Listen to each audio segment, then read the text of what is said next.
beautiful sunny day, a little breezy here, and it's true all the time in the summer in Kansas City. It is hot.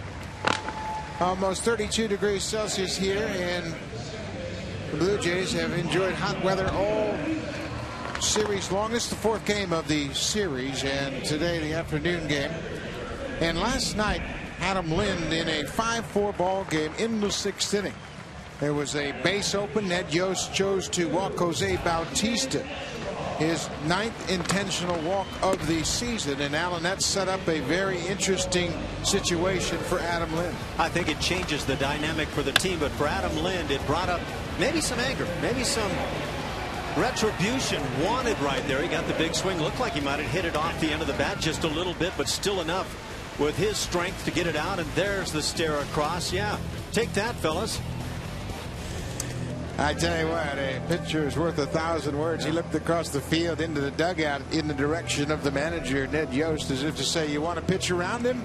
This is a pretty formidable 3-4 group here. The Blue Jays lead the American League in home runs. They lead the majors in home runs. 31 home runs from the 3 and 4 hitters. That's better than the Yankees, the Brewers, and the White Sox. And now with Adam Lind's presence back in the batting order, you can bet managers are going to be a little bit less in tune to putting Bautista on with the intentional pass. The Blue Jays have gone 4-2 so far on this road trip. They're 2 games over 500. Mike McCoy starts for a second consecutive day at shortstop. Patterson, Bautista, Adam Lind back at first base this afternoon. J.P. Arencibia did not play in the game last night. He's back behind the plate today. Hill, Encarnacion, Davis, and Nix. Jason Nix with a 2-run home run in the game last night. And the Blue Jays would love to wrap up this very good road trip with another W here in Kansas City. For the Royals, Luke Hochevar, right-hander on the hill. Former #1 pick in the major leagues, 3-6 on the year, 5.25 the ERA. It's the 4th career start against the Blue Jays. He's 2-1 in the previous 3, and his last win on the season coming back on May 1st. That right here against Minnesota. Been a long drought for Hochevar as he is trying to turn things around and salvage a split in this 4-game series. Take a look at the defense behind Hochevar, and it's been a porous defense throughout this series. They have had trouble. They have committed errors in the series that have led to runs. Mitch Meyer gets a start in left field today. This is just his 2nd start in left. Melky Cabrera, Jeff Francoeur have been the regular center and right respectively. Alcides Escobar, Mike Aviles up the middle. Wilson Betterman and Eric Hosmer at the corners, and Matt Trainer is back behind the plate this afternoon. Trainer making his 38th start behind the plate for Ned Yost. There's Meyer. He has played in the outfield. He can play center. Today he's in left, giving Alex Gordon the left-hander day off. They try to give Gordon as many opportunities to get off his feet as they can. Mike McCoy back in the leadoff spot will start things off. McCoy had an infield hit. He was officially 1 for 4 with a walk in last night's game. First pitch right at the bottom of the knees for a strike. We are underway.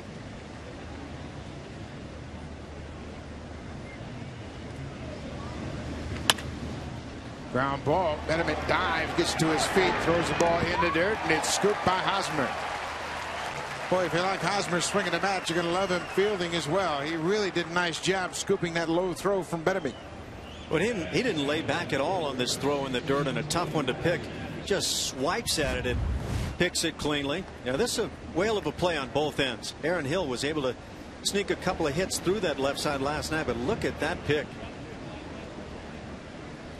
Pretty good looking young first baseman Eric Hosmer. And you can see Hochevar is appreciative of both ends of that play. 1 out here in the first. Corey Patterson had a big night last night. Patterson was 4 for 5. Also had a steal in the ball game, and he was caught stealing. Yeah, the magic wand working last night. Dribbler in the infield and softly hit ball through the right side.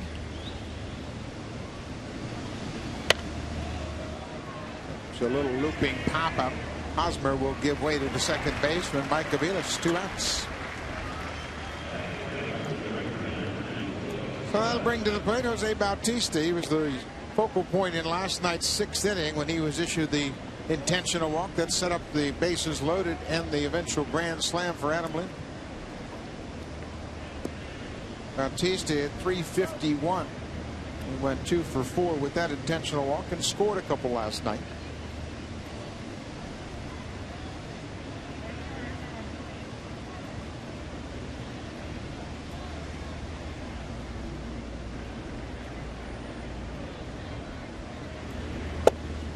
There's a first pitch strike on the corner. Ned Yost is not the first to walk Bautista. He's now been given 9 intentional passes.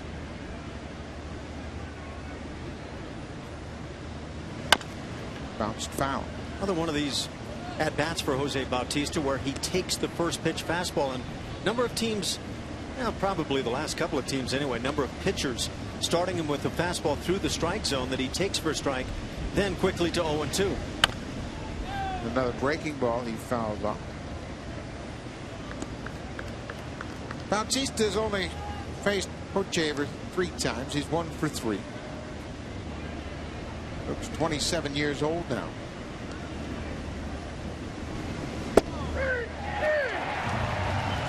Bautista, for some reason, backed out of the batter's box. He may have thought Hochevar was going to step off the rubber, and he quick pitched him and throws a strike. Watch Hochevar. There you go. Right, a short windup and throws a great fastball in the corner. Little tricks from Hochevar.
Up here this afternoon, the Royals are 10 games under 500. Mitch Meyer in the leadoff spot. Melky Cabrera almost tied it up with a little looping liner in the 9th inning. In last night's game, Hosmer, Francoeur, Billy Butler, middle of the order. Plus Mediment, the switch hitter, back at third base. The second baseman is Mike Aviles. And the rest of the lineup for Ricky Romero as he makes his second career start against the Kansas City Royals. Ricky's 5-5 on the year. Good ERA at 3.16 despite that last rough start at Baltimore. His last win coming against the White Sox, a 13-4 whipping of the Sox. First pitch is down and away for a ball. Romero's last start against Kansas City came at Rogers Center in 2009. So this lineup hasn't seen him for a while. Falls behind 2-0.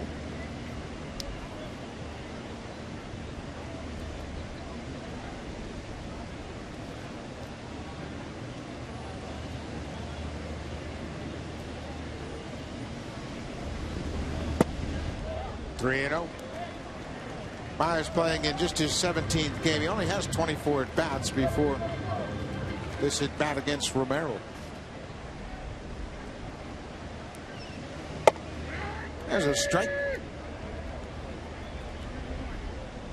Jim Joyce behind the plate, and you can always recognize his strike call. He leaves no doubt. 3-2. Remember Dutch Rennert had that very vociferous call at home plate, and I used to laugh at him and say, I bet you can't keep that up for 9, and he always could. On the ground, and over there, and he'll take it himself. Romero gets the first out. on an easy ground ball. Take a look at the Blue Jays defense behind Romero. Corey Patterson, Rajay Davis, and Jose Bautista left to right. Mike McCoy making his second start of the season at shortstop. Aaron Hill up the middle. Jason Nix, his 29th start at third. Adam Lind back at first base. And JP Arancibia makes his 44th start behind the plate. He and Ricky Romero work very well together. Be interesting to keep an eye on Arancibia. He's had that banged up thumb. He did not play in last night's game. He's got the thumb heavily padded and taped up.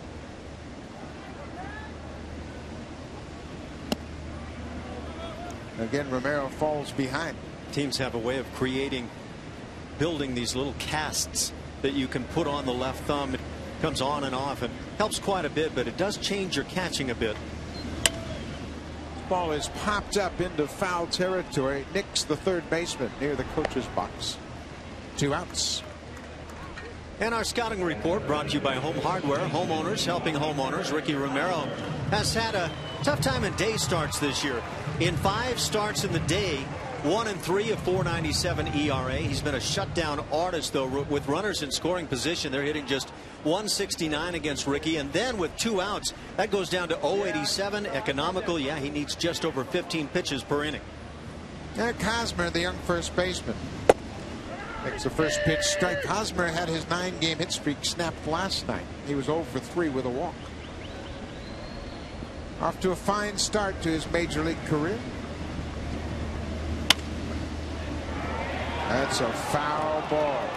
Boy, that was close. Darrell Cousins was camped right on the foul line and held up his hands. It looked like it skipped just outside the bag at third. Little defensive swing. He's kind of splatting it that way, and looked like for a moment it was going to find its way right over third base. That would have been trouble. Romero ahead 0-2. Pushes Hosmer back with a good fastball.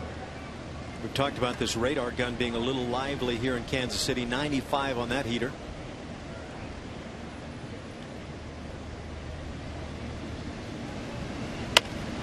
There's a little loop for Nix going back, and that's going to drop. Hosmer has a little base hit, fights off the inside pitch. A 2-out single.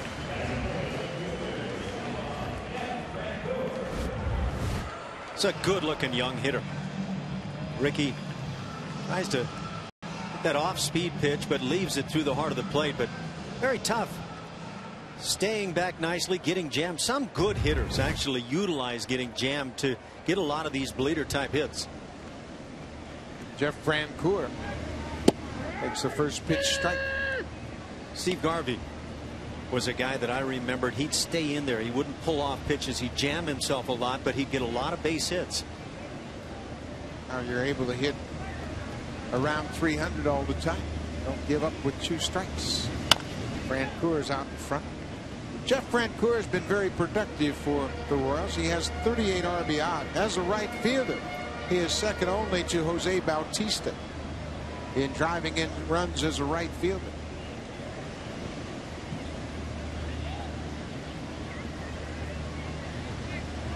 There goes Hosmer. Broken bat. Foul ball down the third base line. Francoeur is going to need some new lumber. By the way, with that base hit by the left-hand hitting Eric Hosmer, you might wonder, left-hand hitters have actually fared better against Romero this year than the righties. Lefties 255. Right-handers having a tough time, probably because of that changeup. They're hitting 224. Ricky Romero has the ability to throw that changeup to right-handers, and it sinks down and out over the plate. Oftentimes they'll wave at it. 0-2 to Francoeur.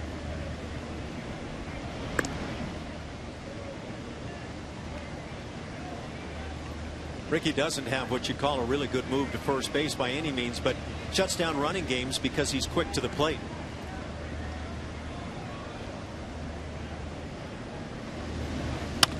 Francoeur, one hop. Boy, knocks it down. He's going to have to hurry. Just in time to get Francoeur. McCoy knocked it down, stayed with it, retires Francoeur. The Royals get a hit, but nothing else.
sequence of pitches.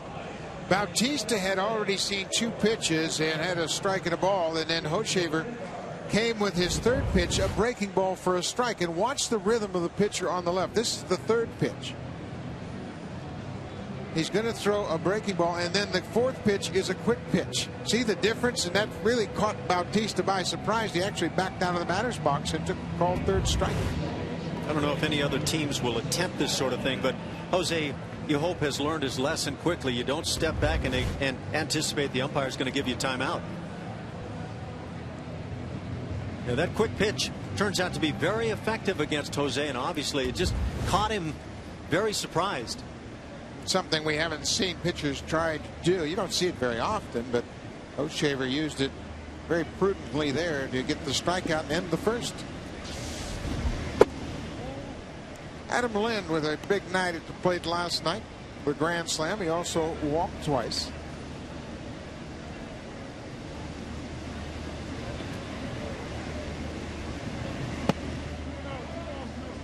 Two and 0. He's really seeing the ball well since he's returned from the disabled list, and doesn't seem like there's any urgency in his swing. He doesn't rush to get to the ball, and he's hit very well.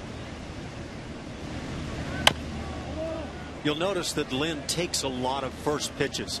Not talking about first strike necessarily, but first pitch, and it gives him that nice quiet approach. Sees the ball well, and I think in a lot of instances sets him up to be quiet then as he decides to swing. 2 balls and a strike. Upstairs. Then went down to Florida and worked out with the Florida State League team in Dunedin, and said he really enjoyed his time. It was kind of refreshing to see the young kids and their upbeat attitudes. I think he may have used the word rejuvenating, and kind of a curious word at this stage of things. He had played in what, under 40 ball games at the time he went down with the back injury, but apparently it was rejuvenating. He's come back swinging it great. There's a bouncing ball up the middle of Elis from the outfield. Not in time. Lynn has a base hit.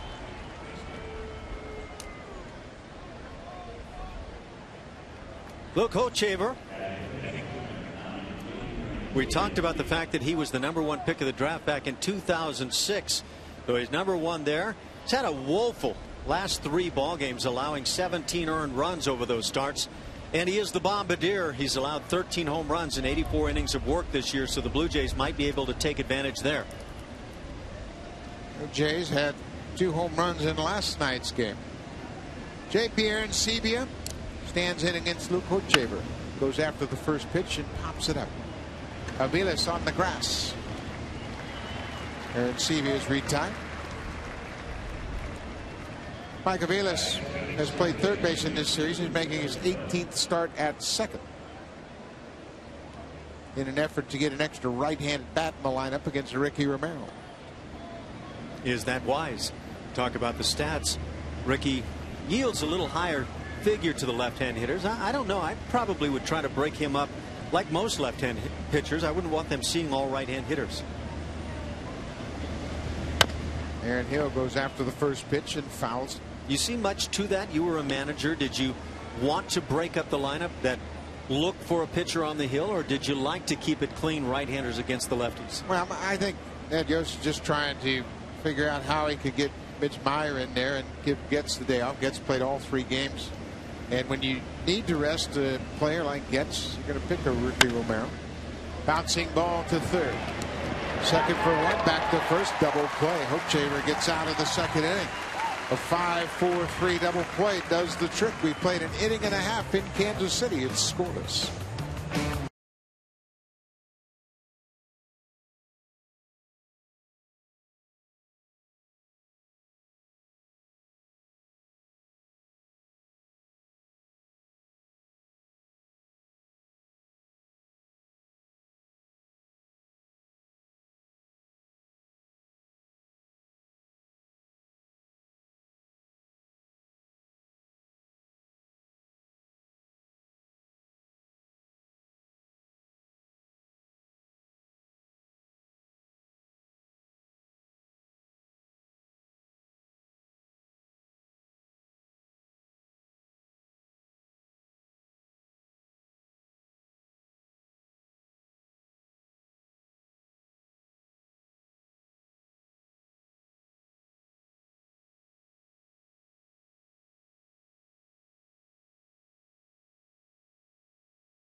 talent, and you can see he's gotten better and better each year. And Alan, we're seeing a guy develop into a frontline pitcher. Focused guy, and you know he's going to apply everything he can possibly pick up.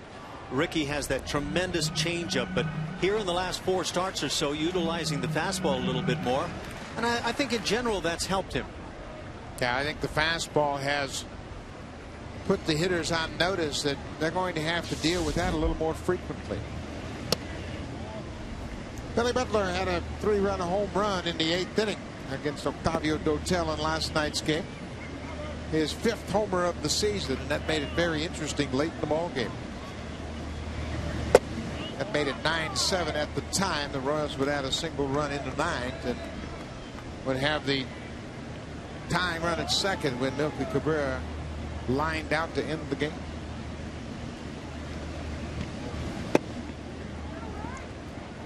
(3-0). This is not unusual from Romero. Allen, we have seen this the last couple of starts. Problems with his control early in the game. That last start we talked about in Baltimore, 3 walks in that one, 11 hits allowed. And a lot of times the hits can be attributed to falling behind on hitters. Seems as though it takes him a couple of innings before he really gets zeroed in on the strike zone.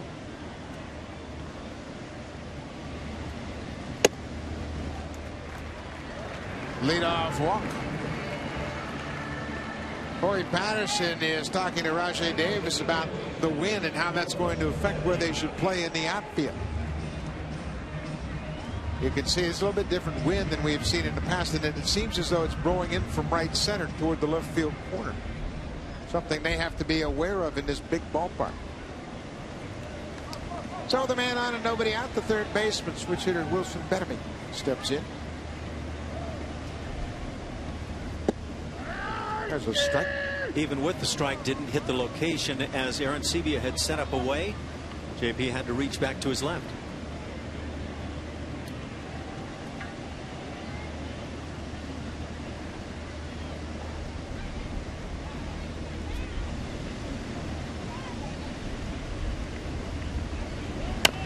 Off the end of the bat.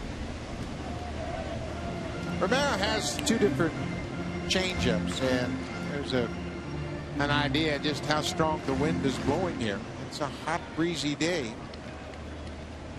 But that last changeup was more of a straight changeup, and he'll throw a changeup that'll have a lot of downward action on it. There's the strikeout, first down of the 2nd.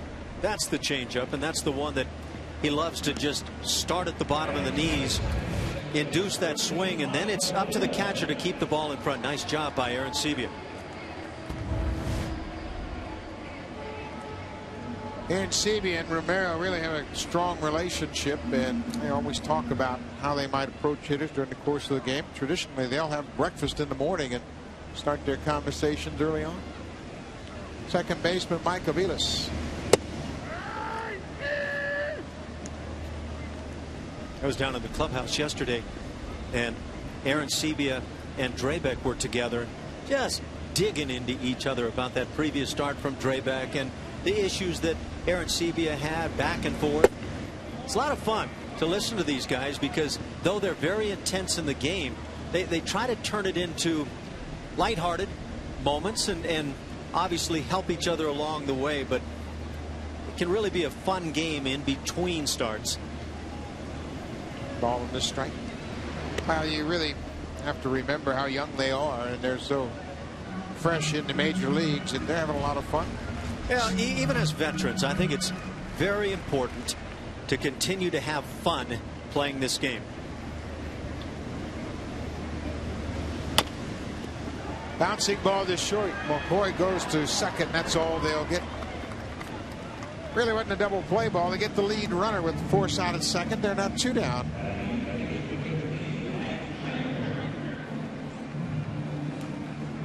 Talk about Romero, how it takes him an inning or so to settle in, and the numbers really reflect that. First through the 3rd inning, 3.75 ERA drops middle innings, and he's really tough once he gets into the 7th. A lot of pitchers, you'll see those numbers turn the other direction, where late in the ball game they just lose it.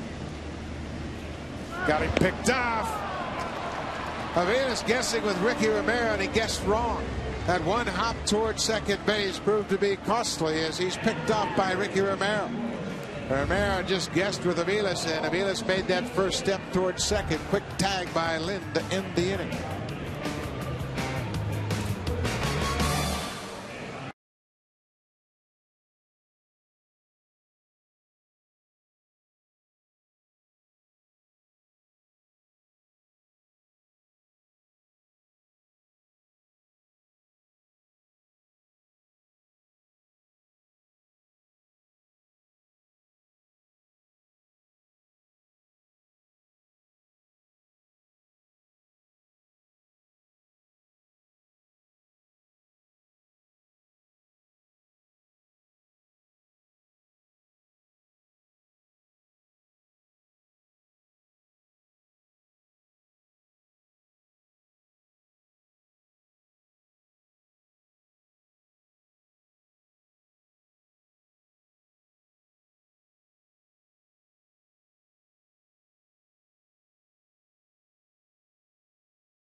Been swinging hot bats 12 games. They have an 8-4 record, and it's been the offense that has allowed John Farrell's team to win those 8 games. They've hit over 300 as a team. They've scored over 7 runs a ball game. Double-digit hits, that's a regularity. And look at the home runs. 17 homers in the last 12 games, and they've been a very good clutch-hitting ball club, hitting .245 with runners in scoring position. Quite a departure from what we saw early in the season. And that in a span now where Jose Bautista has had a tough time finding that long ball swing. Edwin Encarnacion is starting to swing the bat a little more consistently. It'll be interesting to see how the playing time breaks down for Rivera and Encarnacion. With Adam Lind back healthy, and I don't think it'll be too much longer before we see Lind at first base every day. Then those DH at bats will be up for grabs.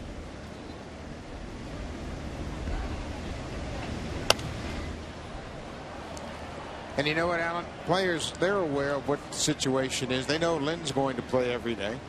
And more than likely he's going to play first every day. So that eliminates those at-bats.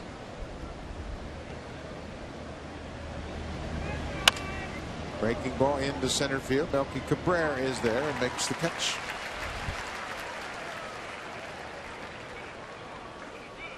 In the offseason, the Blue Jays lost an awful lot of offense, and everybody was wondering how they're going to score runs. Well, it's not only how they're scoring them, but how many they're scoring. They are atop the American League in runs scored. This is a big surprise to me, Alan. They played one more game than the Red Sox, so cut the Red Sox a little slack. They have a tremendous offense, but yeah, there's your American League East at the forefront. Toronto, Boston, and the Yankees. And obviously you have to score runs in the American League East, and the difference has been the inconsistent starting pitching for the Blue Jays. But at this time, they're 3.5 back in the East. Now, I have to say that I'm maybe not as surprised as you are about the offense. I anticipated, I hoped that Adam Lind would be coming back. It'll pop up. Hosmer in foul ground makes the catch. 2 outs. And I've maybe anticipated as well that Aaron Hill would make a full return to this offense like we had seen a couple of years ago. I'm not going to give up yet. I think Aaron has a lot more to show us than what we've seen to this point. But I think this offense is still yet to be as good as they're capable of being. Well, one big bat that people were counting on, it's not here, was the bat of Travis Snyder. He was projected to be in left field. Corey Patterson has picked up that slack quite effectively. He's got 28 RBI. Different type of hitter, but very effective. J.P. Arencibia has 32 ribbies, and he's done more than his share. 10 home runs. That's just a terrific number for a catcher at this stage of things, especially a rookie catcher. Jason Nix drives it to center. Wind is carrying it. Cabrera having trouble with the sun, but he gets there in front of the warning track and makes the catch. Good inning for Luke Hochevar as he had a 1-2-3 third inning. They are scoreless.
On this season's America's Got Talent. New episodes every Tuesday and Wednesday on City TV with Toronto's own Howie Mandel as the host. Tune in for America's Got Talent.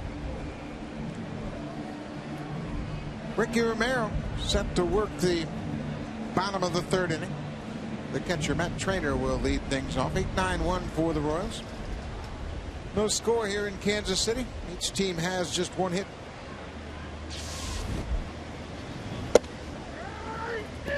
This is generally where Ricky Romero sorts things out, about the third inning.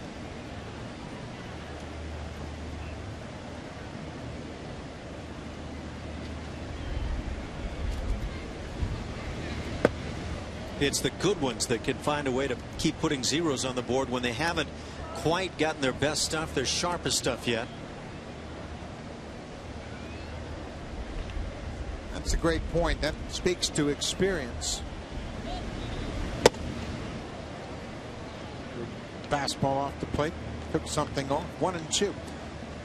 And you see it with Romero. I mean, he goes out there and he knows that he's scuffling to find his good command and get all of his pitches into the mix, but he never panics and certainly doesn't give any indication to the hitter that he's concerned. I found myself stunned that Ricky didn't shoot through the minor leagues more quickly than what we had seen with more dominance, because the way he has shown himself to be such a tough competitor at the big league level, you would have thought that all of that would have been at his disposal at the minors. Well, that got Trainer on that front leg, and he makes his way down to first. Boy, Romero let one get away there. He had Trainer in a hole. There was that yelp of anticipated pain on this pitch. You start having a fastball coming at your shins or your knees. It is not a joyous feeling. So another leadoff man aboard last inning. It was the leadoff walk to Bill Butler. Here Romero hits Matt Trainer to start the third inning. Number 9 hitter Alcides Escobar. Escobar had a bunt for a base hit in last night's game. It was designed to be a sacrifice. Not bunting here, and takes a strike. He bunted the ball in between the mound and third base, and no one could make the play. Carlos Villanueva broke off the mound toward the first base side, and by the time he recovered, he didn't have a play.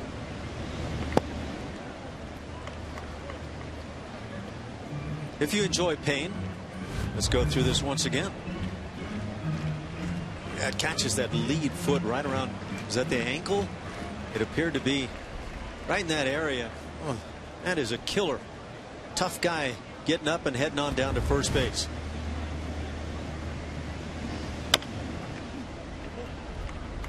Escobar pulls it foul. He's in the hole 1 and 2. You know how when you kick your toe on that leg of the bed and you just want to lay down and kind of cry and whimper for a while? That's what it feels like. But got to be a tough guy. Get up and throw some dirt on it and get down on first base. Take that lead.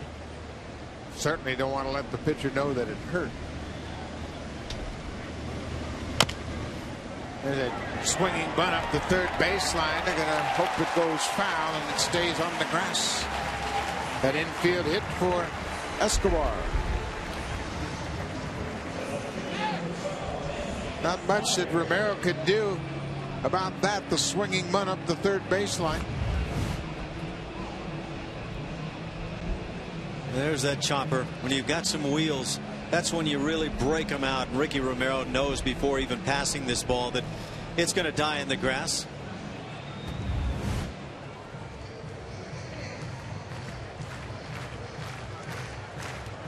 So now back to the top of the order. The leadoff man, Mitch Meyer, steps in. Meyer playing in just his 17th game. He doesn't have a sacrifice bunt. See if Ned Yost asked him to move the runners here. Squares the bunt, pokes at it and pops it foul. Romero was darting to that third base side, covering. We saw that play kind of botched by the Blue Jays in this series. Jason Nix had stayed back to the bag, and Jason Nix currently is checking the dugout to find out exactly what the Blue Jays want in terms of the possibilities with the bunt. 0-1. Lynn's really charging, and he takes a ball, snap throw to second, but trainer's back easily. Saw Lynn charge toward the mound, kind of cutting off that center of the diamond. That enables Ricky Romero to take the third base side. That means that third baseman Jason Nix will play back. See that position of Lynn, and then Romero doesn't get all the way to the third base side as he sees the throw head to second base, but pretty good work. Here's the bunt again out in front of home. Aaron Sebe will go to third. They get the force out at third. Boy, the Blue Jays played that bunt very well as Aaron Sebe came out. The bunt wasn't far enough away from home plate, and the catcher was able to get the lead runner. And that defensive pressure put on by the Blue Jays probably factors in this not being a real good bunt. When you feel everybody closing, you start guessing, where do I put this ball down on the ground? When you don't lay down a good one, lead runners out.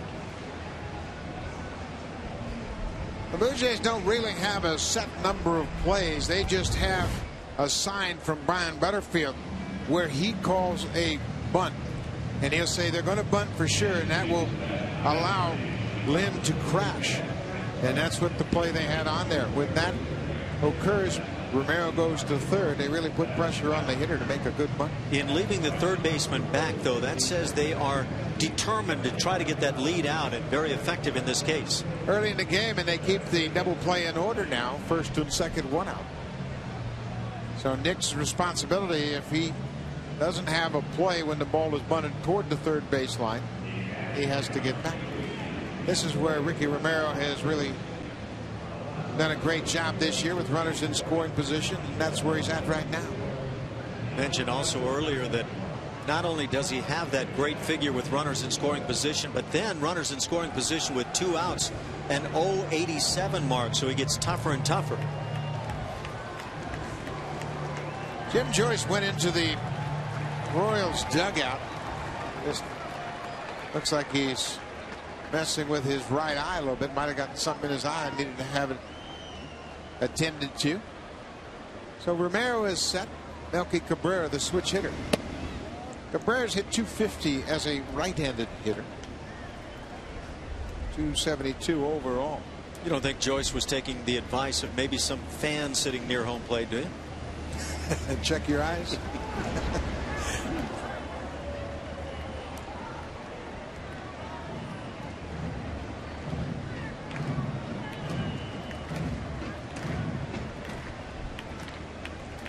Melky Cabrera made the last out of last night's game when he hit a little soft liner on the edge of the outfield grass at shortstop. Fouls off fastball. Ball on the strike.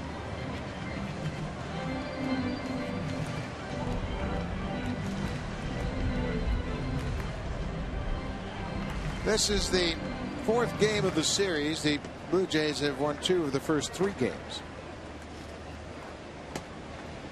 They've won the last 2 games. First time they've won consecutive games here at Kauffman Stadium since 2006. Just downstairs, according to Jim Joyce.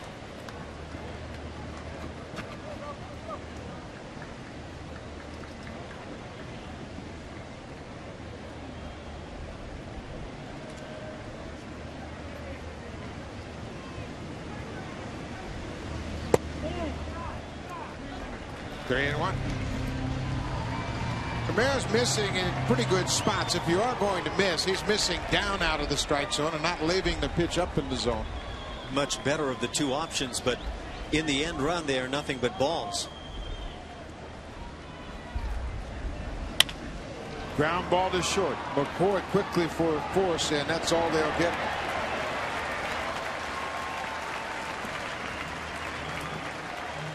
Mitch Meyer made sure there was no return throw as he took Aaron Hill off his feet. On this play, as a shortstop, you want to just make sure you make the play cleanly, because you know the likelihood is there's no double play to be had. Aaron Hill really didn't get set up badly by Mike McCoy, and yet because the play set up slowly, that runner is right on the second baseman. That's a tough position to play. So Ricky Romero now just an out away from getting out of this jam. Hosmer, a little looper into right. Bautista's got a long run that'll get down in front of him. Betterman comes in to score. The throw to third is cut off and gets away from McCoy, and Hosmer alertly moves into second. So Eric Hosmer continues to deliver. His second hit drives in the first run of the ball game. Twice getting jammed, twice picking up base hits. Good looking young hitter.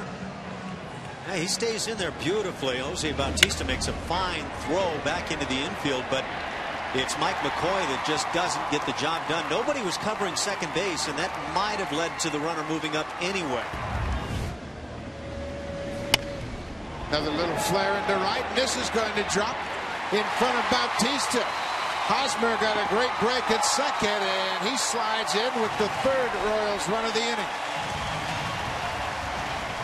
Blue Jays might have had a shot for the out at second base. The throw comes in again perfectly from Bautista.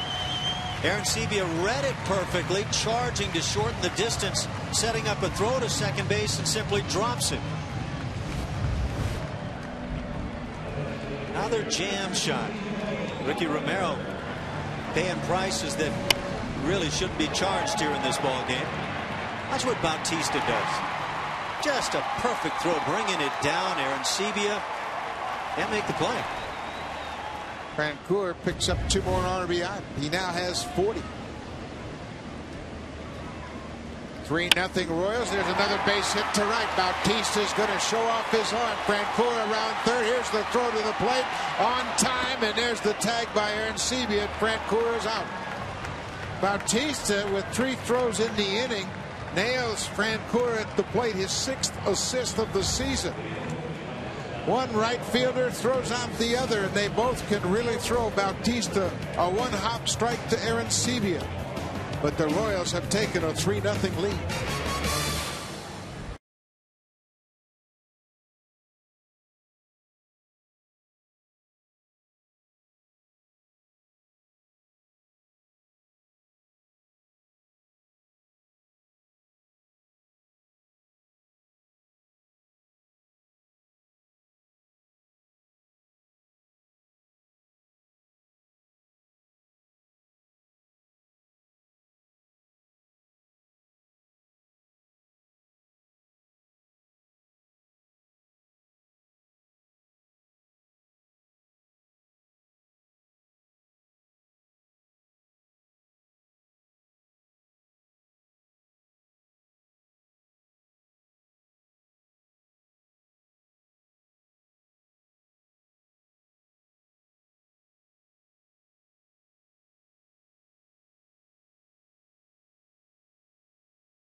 Bautista made 3 strong throws in the inning and finally threw out Francoeur at the plate to end the inning. But the Royals have taken a 3-0 lead here with 3 runs in the bottom of the 3rd.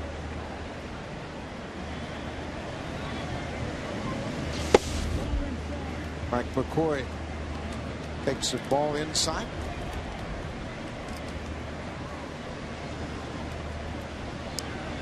McCoy was retired on a good defensive play by the 3rd baseman Wilson Betterman in the 1st.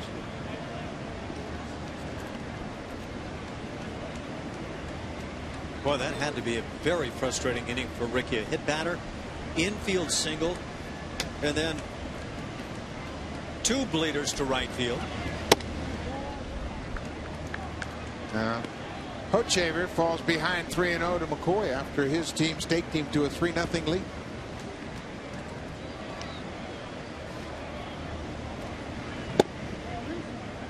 A 4-pitch walk. Not the kind of statement Hochevar wanted to make.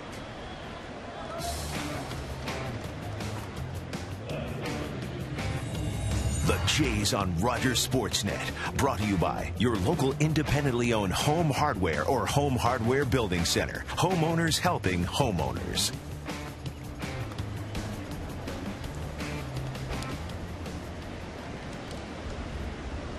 Leadoff man on for Corey Patterson. There's a strike. Patterson popped up to the second baseman his first time up.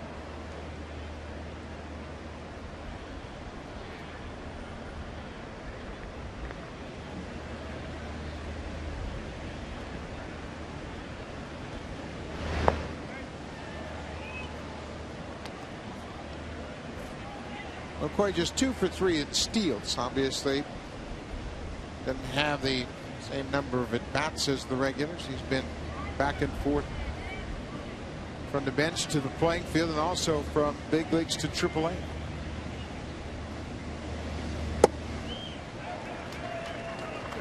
Oh, 2.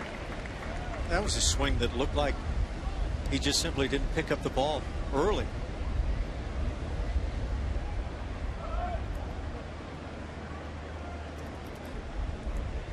Nobody out here in the 4th.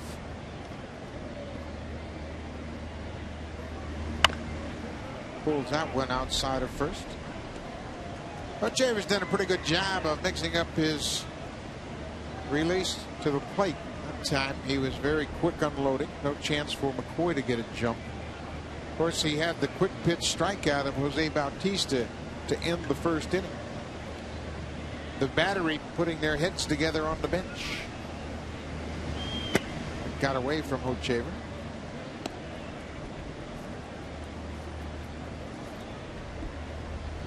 JP and Romero talking over that last inning. I'm sure they made some pretty good pitches. The Royals just fought off pitches and hit some little flares into the outfield. 4 hits in the inning and 3 very soft. The fly ball to center. Patterson's retired. Jose Bautista was a strikeout victim his first time up. He was caught on a quick pitch fastball. He stepped out of the batter's box and Hochevar threw a strike. I bet you that doesn't happen again. Just wondering if that lights a fire for Jose Bautista. Does he maybe take that personally?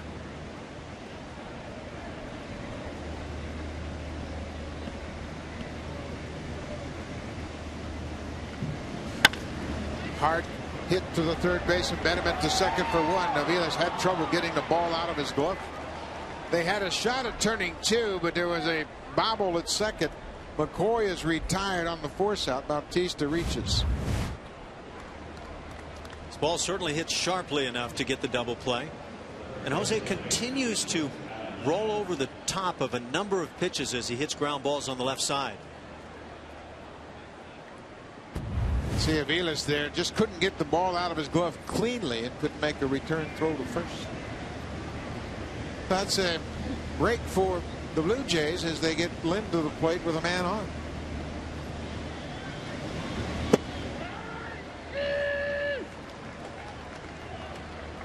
The Royals now using that shift on Lind.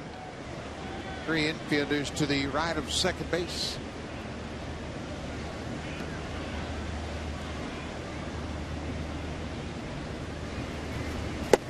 It was that shift that kind of created the infield single for Lind in the second inning. Ground ball hit on the right side, but to the right of the second baseman, who's playing in shallow right field.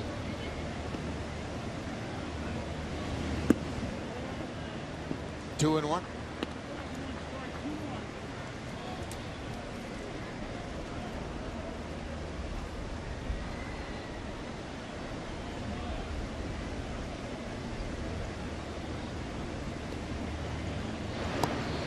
Shaver is 2-1 against the Blue Jays in his career.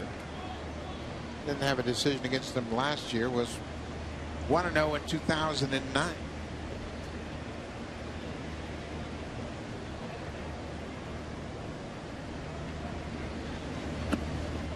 We've talked about how Corey Patterson is kind of shut down anybody at the top of the order in terms of the running game because of Bautista coming up in the 3 spot.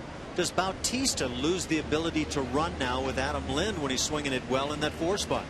I don't think so necessarily early in a ball game. I think you'll give him an opportunity, but Hochevar's been so quick to the plate, it's tough to get a jump. There's another hit for Lind. Crosses up the shift. Bautista's headed around second. He goes into third, looking back at the throw coming into the infield. Lind is on fire. Doesn't make a difference where you play him. He's going to hit it through the shift. Great hitting once again, down and away, this time pulling it to right center field. Thought for a moment this might split the 2 outfielders enough to give Bautista a shot to score from first base, but a nice job in right field. Francoeur immediately gets it back into the infield. Bautista's at third, Lind's at first. J.P. Arancibia will step in and face his former battery mate at the University of Tennessee. Hochevar was a junior for the Volunteers when Arancibia was a freshman. And J.P.'s first at bat was the first time he had faced Hochevar outside of an inter-squad game.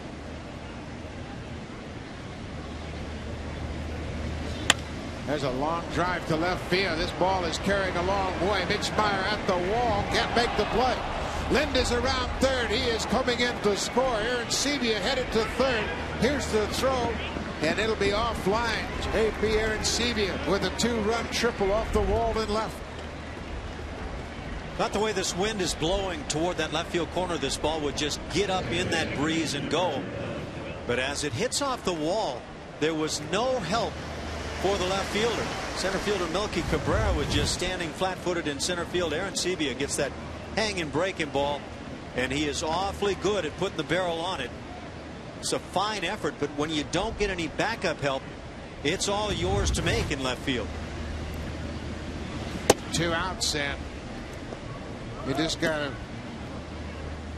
think about Bautista reaching on the fielder's choice. Aviles couldn't turn the double play. That brought Lind to the plate and continued the inning. Key play in the inning to this point, no question about it, enabling further batters to come up.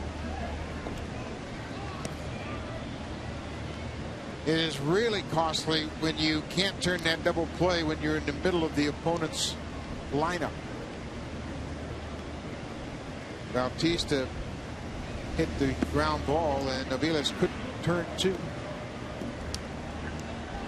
Lind then delivers the base hit to center, and Arancibia cashes in 2 runs. JP now has 34 RBI and 3 triples.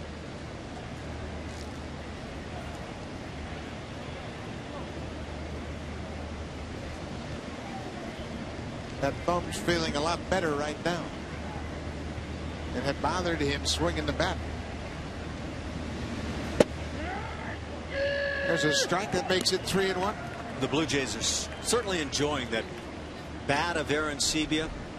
He is quickly becoming a key offensive part of this team.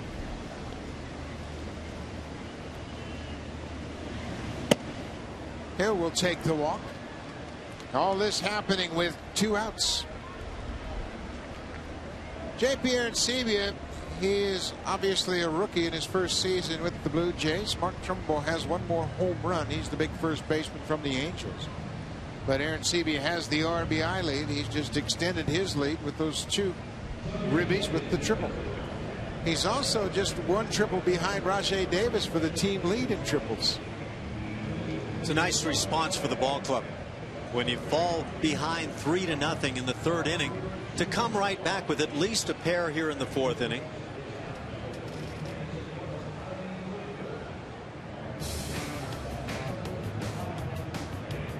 Save during the Beauty Tone Paint Sale only at Home Hardware and Building Center locations. Homeowners helping homeowners.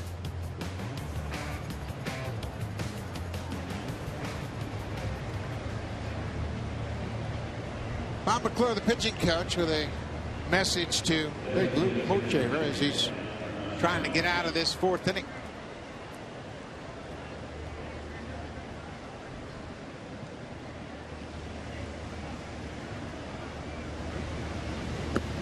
All down and dirt. Edwin Encarnacion lined out to the center fielder his first time up.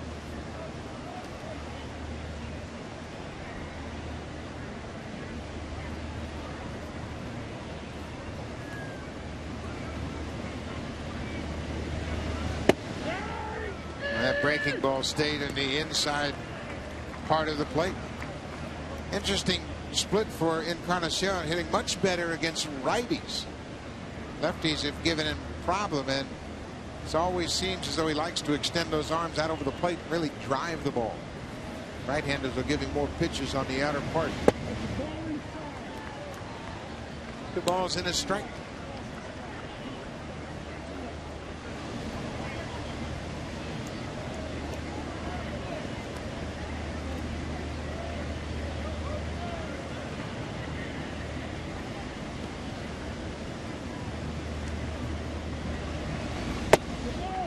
Just upstairs.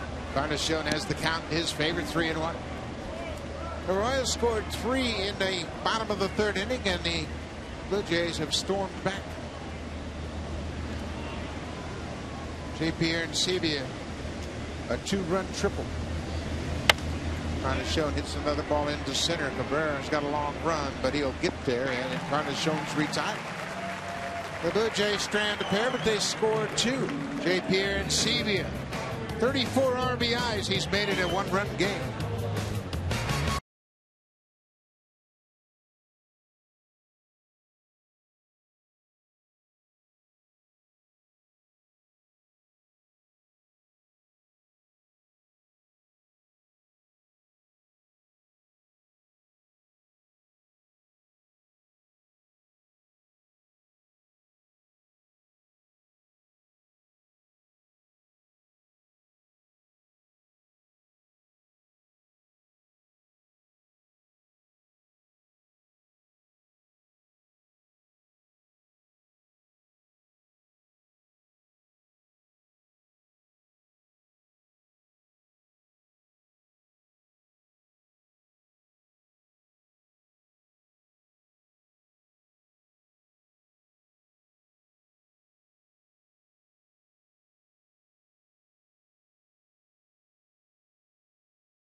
Page Memorial Stadium, and it is a former Van Johnson ballpark, and it has been part of this community for a long time, and they have recognized the late Satchel Paige for his contributions to baseball here in Kansas City. He played for the Kansas City Monarchs and led them to the Negro League World Series in 1942 and 1946.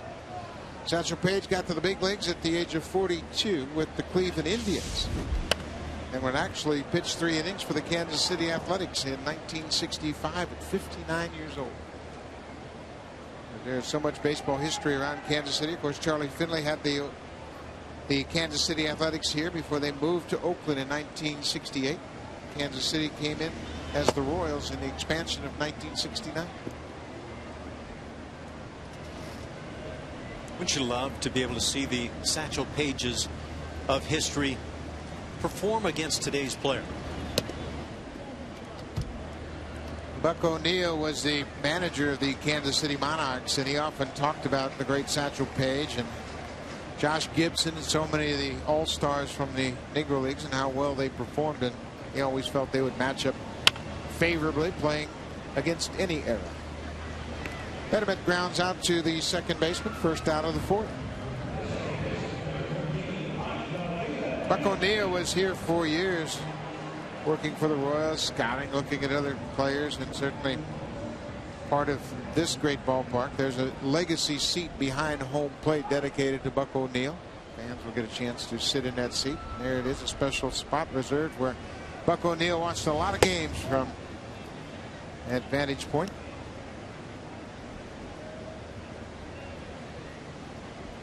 Mike Avelis reached on a fielder's choice and was picked off by Ricky Romero. Excuse me, Papa. Baron Sebia with the mask off. Makes the catch.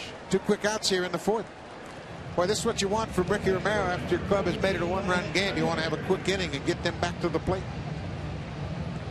Cut down on that pitch count. That's always a key for starters in today's game. See if you can get as deep as possible. Ricky is definitely one of those starters who has a tendency to pitch into the seventh and off and beyond. Matt Trainer, the catcher, was hit by a pitch that started the third inning. So the pitch downstairs.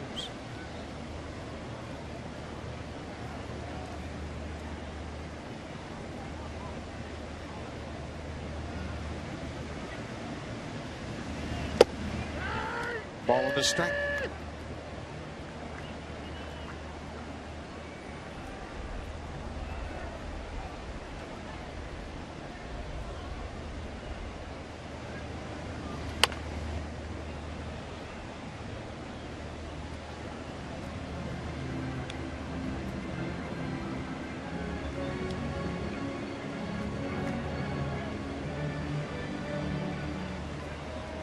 That wind just continues to howl out toward that left field corner.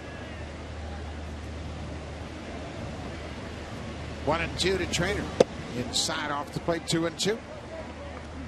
You want to be able to keep the ball on the ground here. Anything to center in left going to be pushed by that wind.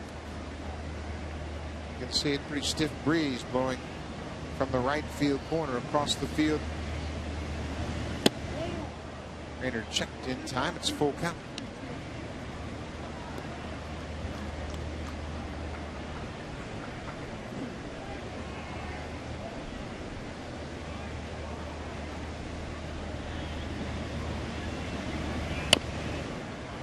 Up front, pulls it foul.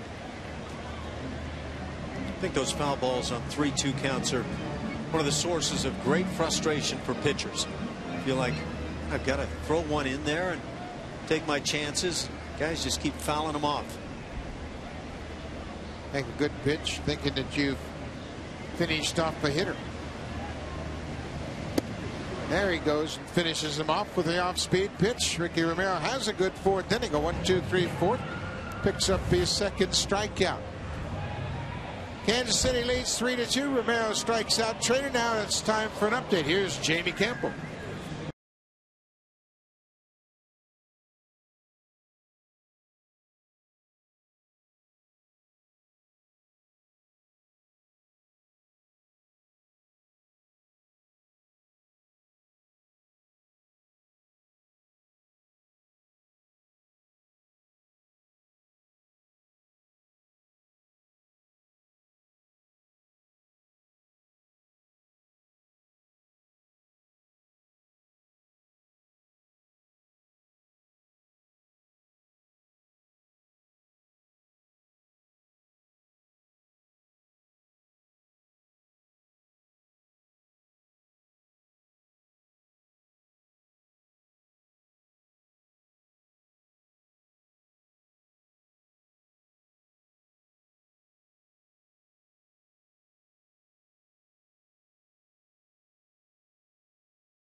catch us on TV, you can listen to all the action on the Fan 590 or anywhere across the Blue Jays radio network.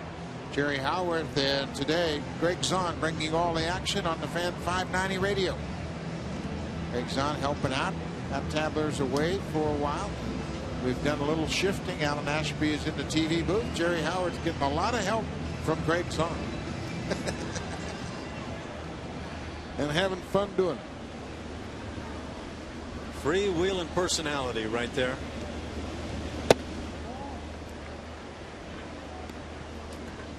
Rajay Davis leads things off here in the 5th.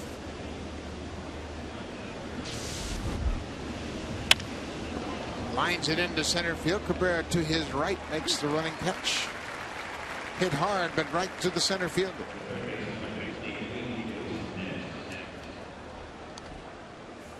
So Jason Nix will step in. Nix had a home run in last night's game, and now it looks as though Nix's timing is getting better and better with every game. Playing solid third base on top of that. Yeah, he's been effective, and the Blue Jays need it now with Brett Laurie unable to come up and insert himself in, and obviously everybody hoping that he would be able to insert those big offensive numbers that he had.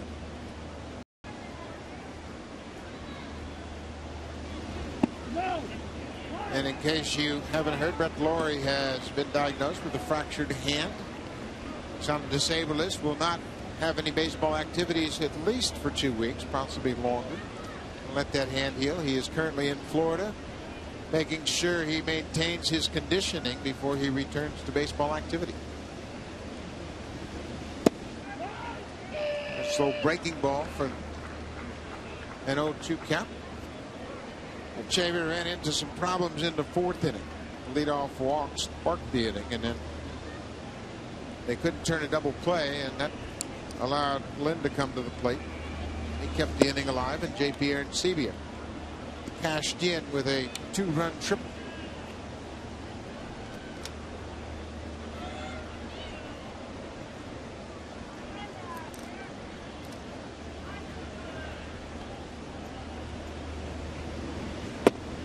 Two and two. Hochevar hasn't won a game since May 1st. In a struggle for him. This is his 14th start of the season. He beat Minnesota here on the 1st of May, 10-3. Went 6 1/3. Able 3 earned runs. Betterman can't come up with this one as he dives to his left. Nix picks up the base hit. After this game, the Blue Jays will fly home to Toronto and tomorrow night begin a 3-game series against the Boston Red Sox. John Lester and the Red Sox will be in town. Adrian Gonzalez leading the American League in RBIs. Jose Bautista will hope to continue the momentum they've built up on this road trip. For tickets, call the Blue Jays at 416-341-1234. Log on to BlueJays.com. Stop by most Rogers Plus locations. As you heard from Jamie Campbell, Dustin Pedroia, their fine second baseman, will not be in the series as he's experiencing a knee problem. Boy, injuries continue to hit around baseball. Java Chamberlain may need Tommy John surgery. Brett Anderson, a fine starter for the Athletics, also looking at that possibility. Daisuke Matsuzaka going to have Tommy John surgery. Rich Hill as well, reliever for the Boston Red Sox. Dr. Andrews is doing Tommy John surgery on him. Confidence cannot be sky high for Yankees fans right about now, the way the Red Sox have gone in and laid it on the Yankees in New York this year. Boston has taken a 1-game lead in the American League East. Red Sox have won 5 straight. They are a red-hot team. Well-rounded team too. They're 19-13 at home, 16-13 on the road. They will conclude that series tonight. Josh Beckett will go up against CC Sabathia. Well, you can see how much that can mean to the Blue Jays at this stage of the season if they can lay it on the Sox. Hey, what you look at the Blue Jays situation, giving everything they've had to deal with through their first 62 games, they're hanging right in there. 3.5 games back. Well, you have to be wondering, what if Adam Lind had been in this batting order for the near month that he missed? Shaver falls behind McCoy.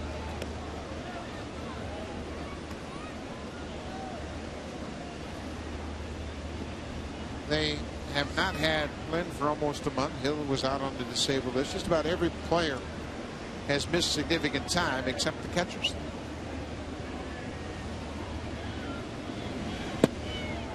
McCoy will take the walk. 2 on, 1 out. Getting to the dangerous part of the lineup. Corey Patterson has gone 0 for 2 so far. J.P. Arancini with a 2-run triple, talking things over, I'm sure, about Luke Hochhaver, who he caught in college, and connects his first hit against his former battery mate. So McCoy's at first, Nick's at second. 1 out. The first pitch strike with the fastball. If you're looking for that first pitch fastball, that was a pretty good one to jump on. Top of the strike zone, maybe above.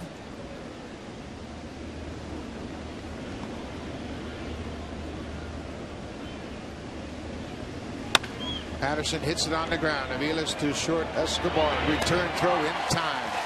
Taylor made double play ball. Hochhaver gets exactly what he's looking for.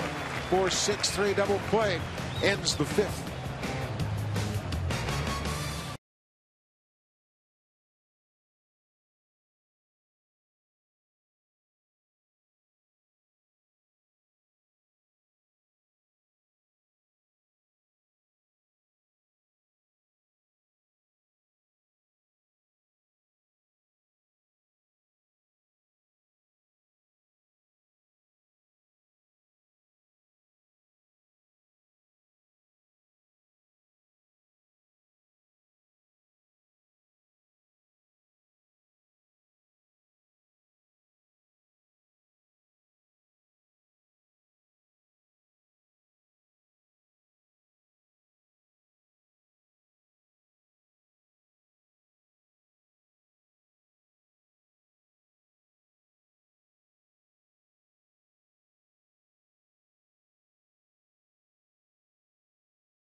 In the Florida State League, Deck McGuire with his 10 strikeout night last night. 5 innings, 5 hits. He was charged with 2 earned runs. Before the season, he's off to a great start, Alan. He's making a nice impression down in the Florida State League. Not an overpowering right-hander, but a guy that throws hard enough, certainly, to be effective at any level, and nice to see him come along. 10 strikeouts in 5 innings. Very good sign. Just 21 years old. As Betterman bounces it right back to Ricky Romero for a bunt attempt. Easy out. Alcides Escobar, the shortstop. Mention A-ball. Chad Jenkins, also a #1 pick, has been promoted from Dunedin to New Hampshire in Double-A. And Jenkins will start for the Fisher Cats on Saturday. His first start in Double-A. John Farrell was talking about when you know a player should be promoted, when he dominates a league. And although Chad Jenkins' numbers aren't that dominant, they feel like he is better served to pitch in Double-A. Mitch Meyer hits one in the gap. And he's going to get into second base with the slide. A 1-out double for Meyer, his second double of the season. That was a very confident swing. He's going right after him, and again, the left-hand hitters have had better success against Romero on the season. Stayed in there with that front side beautifully. See how he hits the inside of the bag? That's how you make that good quality turn. Meyer, former #1 pick. He's now 28 years old. Started out his career in 2003. Melky Cabrera. First pitch up and away.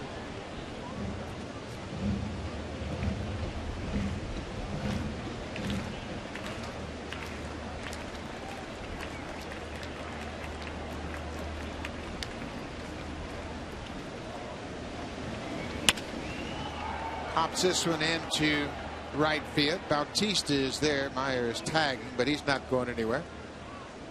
2 outs.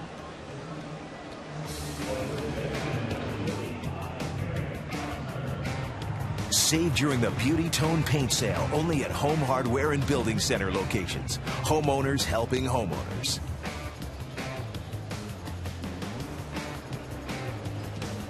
A perfect afternoon for baseball here at Kauffman Stadium.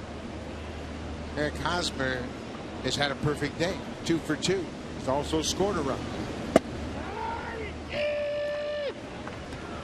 Hosmer is the first high school player from the 2008 draft to make it to the big leagues. He didn't waste any time.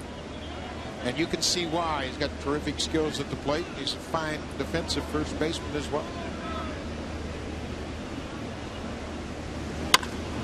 Big bouncing ball. Lind is there. Hosmer will be retired for the first time today. Ricky Romero gives out the 1-out double, but strands the base runner. We've played 5 in Kansas City. Blue Jays trail by a run.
Romero's given up 6 hits. Hochevar has given up 4 hits, and Luke Hochevar and the Royals have a 1-0 lead. Or excuse me, a 1-run lead at 3-2. 68 pitches for each pitcher. Ricky a little more effective, more strikes today, 42 versus 39, but in the end run, the Blue Jays with work to do. Hochevar, this is his 14th start of the season. He's pitched at least 5 innings in each of those 14 starts. Jose Bautista will start things off here in the 6th. First pitch curveball for a strike.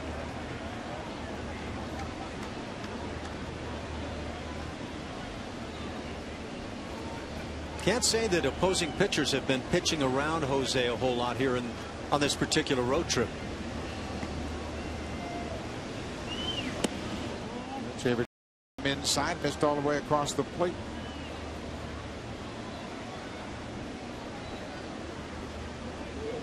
Bautista's timing just seems to be off a tad. He's out in front of that pitch. It's all about that leg kick, and he will admit his timing is so critical. And there's a lot of moving parts. He's got to get that foot down and keep his hands back. When he's on it, he centers the ball up.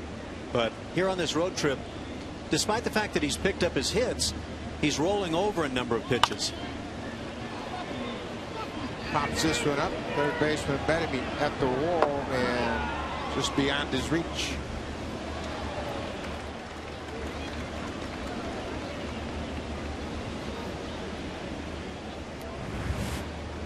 Look at the feet here. Like old Arnold Palmer getting ready to putt. No doubt that front foot pinched in to enable him to stay in with the lead side. Pops this one over the Royals dugout. There was your quick pitch once again. That was the delivery from Hochevar that he utilized back in the first inning to strike out Bautista. And it starts making it look normal. Then here he comes. Just to mess up the timing of Bautista.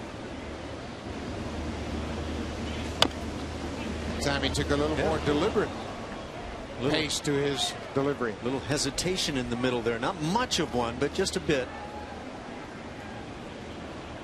Louis Tion applauds. Bautista leading off the sixth. The Blue Jays trail by a run.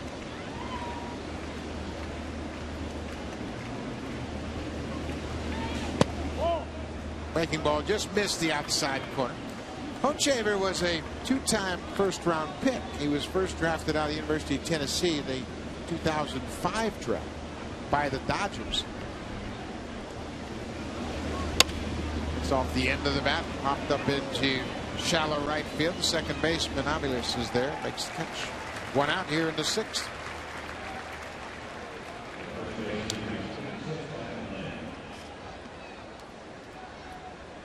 Hochevar was quite a college pitcher at the University of Tennessee. In 2005, he was the Roger Clemens Award winner as the best collegiate pitcher in the country. He had contract negotiations after the Dodgers took him with the 40th pick in that supplemental round. And they had all kinds of problems. He had Scott Boras, fired Scott Boras, had a different agent, and went back to Boras. Then goes after the first pitch. Hochevar would eventually sign with Boras again, and that eliminated him from going back to the University of Tennessee for his senior season. So in 2006, he played in the Independent League with the Fort Worth Cats. Went back into the draft in 2006. Kansas City took him first. Imagine Scott Boras being able to negotiate his way back into being the agent. Very effectively, I might add. But as we mentioned, Hochevar and J.P. Aronsebi were teammates. Actually played in the College World Series in 2005. Hochevar took the loss in their first game against University of Florida. And goes after a high fastball. Aronsebi was a freshman in 2005, and he really looked up to Hochevar, who took him under his wing.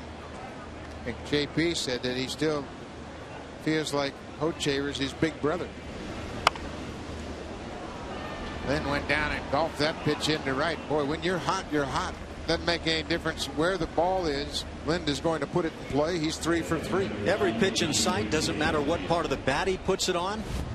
He is that kind of scorching right now. Look at this pitch, down and in. Catcher sliding, trying to get in front. But that's just another pitch for a base hit. Trainer thinks he's going to have to block it, and then saying, no, I like that one a lot. I'm going to hit it into right. I've seen that before. I can handle that stuff. You got Adam Lind in a pool right now. You're doing well. J.P. Aronsebi tripled, drove into his last time up. Blue Jays have just 5 hits. Lind has 3 of them.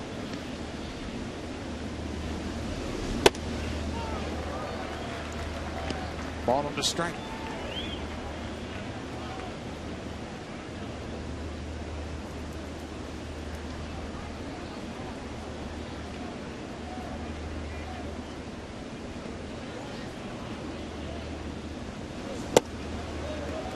Another fastball.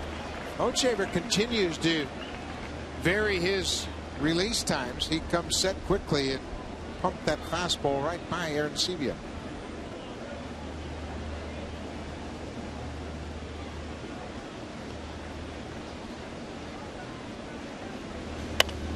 Breaking ball popped up outside of first, and that'll get into the seats.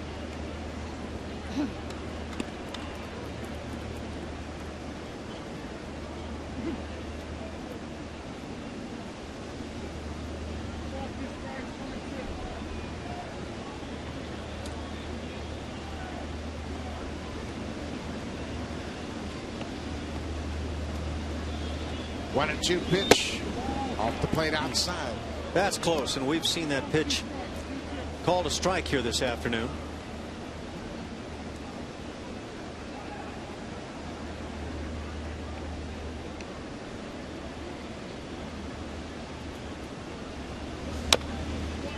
And CB stays alive.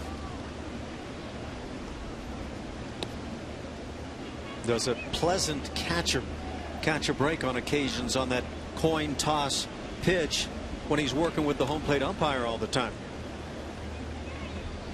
Yeah, it's always better to develop a positive relationship with an umpire, especially if you're an offensive player like Aaron Sebia. Another 2-2 pitch. Chases that high fastball, and Hochevar wins this matchup. Gets Aaron Sebia on strikes, 2 outs. High fastball long has been a great pitch for strikeouts.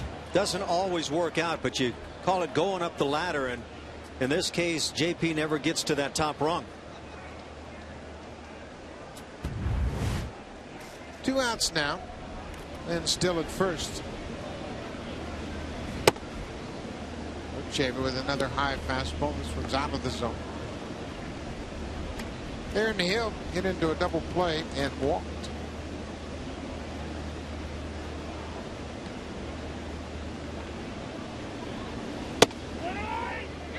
Just on the outside corner. We're in the 6th inning. The Royals lead it 3-2.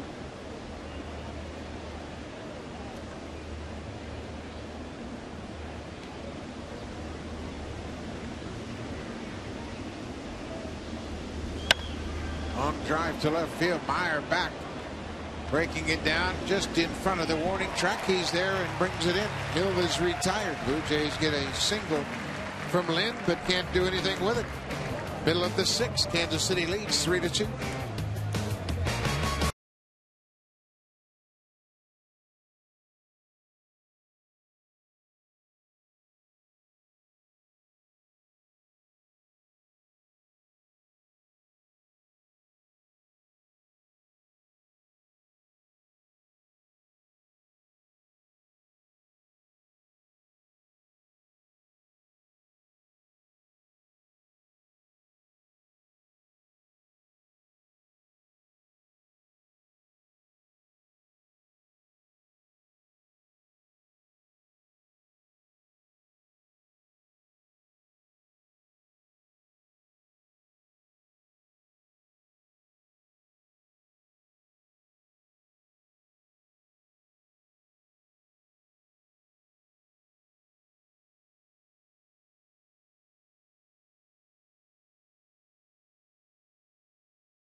MLB.com draft rankings. They have the Arizona Diamondbacks as having the best draft in 2011. Toronto is second, Tampa Bay third. The Blue Jays again have had a very good draft. Now the challenge is to sign most of these drafted players and get them into the system. What will be also really important is how that draft sizes up in about 3+ years from now.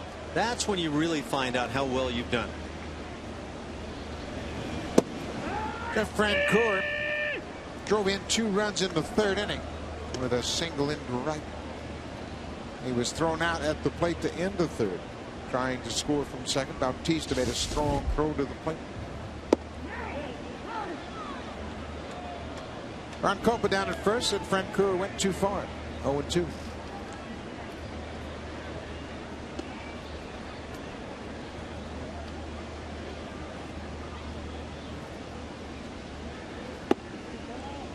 Fastball inside. Ricky Romero has gone 5 straight games with outings of 7 innings or more. And that's exactly what you want from your ace. guy that'll pitch you deep into a ball game, take the pressure off the bullpen. And he's hit full stride here in the month of June. Huge heart. He's not the big blow him away fastball pitcher, but he gets it done. Changeup, a key part of things.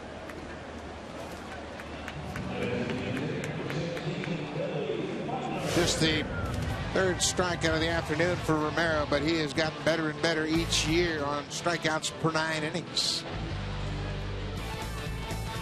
I guess that comes along with experience and confidence, and you talked about how confident Ricky Romero has become.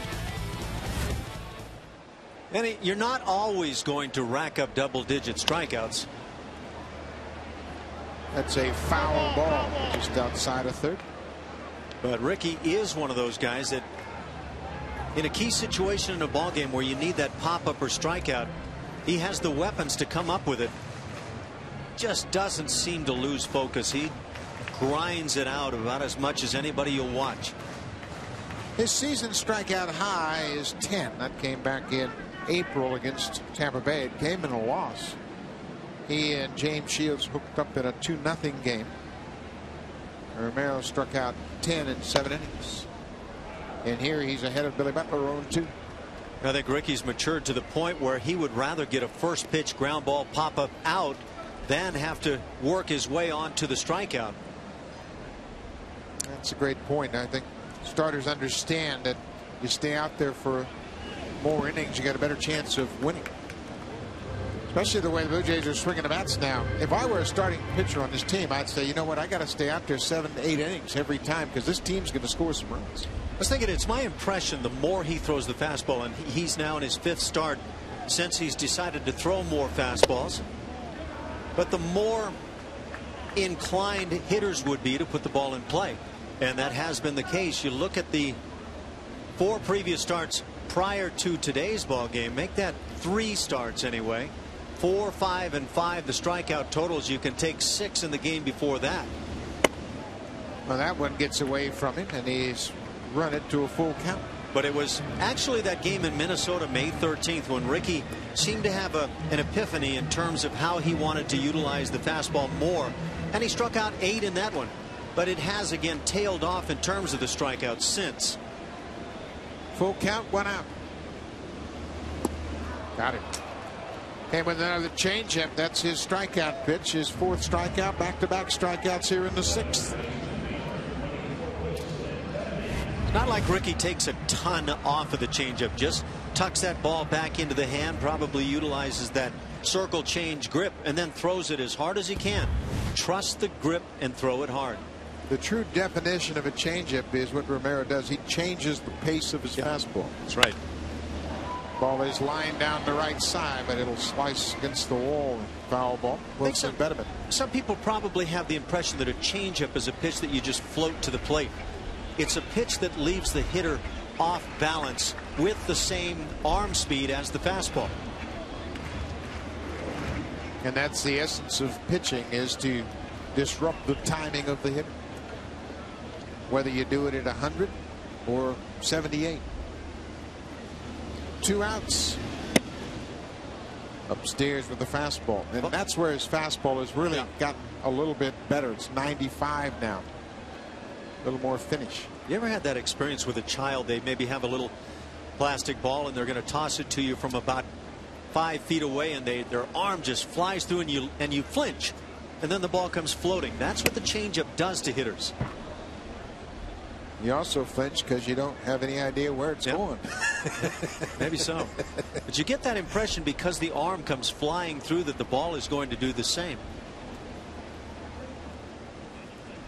1 and 2, 2 outs. It's a 1-run ball game in the bottom of the 6th.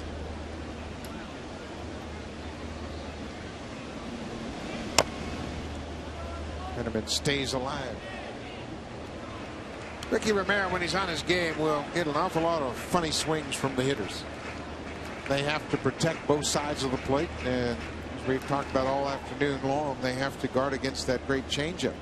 And with that, you'll see a lot of emergency hacks right at the last minute, just trying to foul off a good pitch. There's a great baseball jargon terminology. Emergency hacks. Those are the swings that guys in the dugouts will laugh at, but sometimes they're effective. You got to use them every once in a while when you're saying no, no, no. Oh, you better swing. Yep. 2-2. Fetterman drives it to right. Bautista on his horse. Over his head, up against the wall. Fetterman is around first, headed to second. He'll stop there. 2-out double. But the opposite way, his 14th double of the season. A couple of doubles on the afternoon for the Royals, and each coming with nobody on base. So that's the way you want to spread them out if you have to give them up. Great effort by Bautista.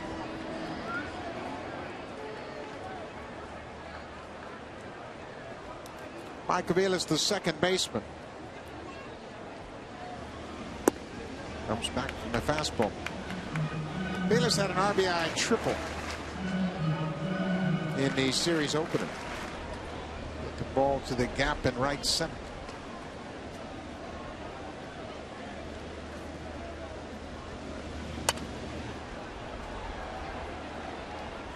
Talk about pitchers having Tommy John surgery. Aviles had Tommy John surgery on his throwing arm. Good to see him back and healthy again.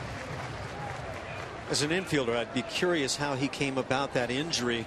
Was it trying to drop down, throw from the side, make an awkward throw that infielders often come up with? And a looper into left field. Corey Patterson is there, and the Royals will strand another base runner. They have left 4 on here this afternoon. Ricky Romero gets out of the 6th. We'll go to the 7th. The Blue Jays trailing 3-2.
The third inning, and none of them were hit very hard.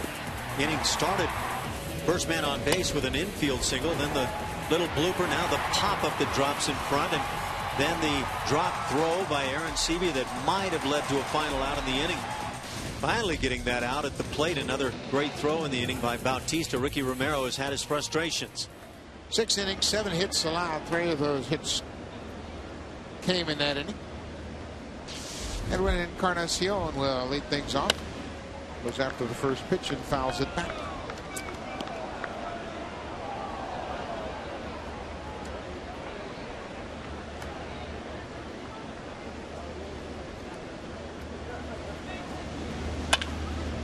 There's a base hit to left field.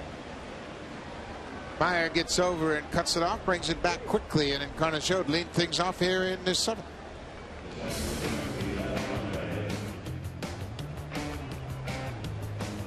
Save during the Beauty Tone Paint Sale only at Home Hardware and Building Center locations. Homeowners helping homeowners.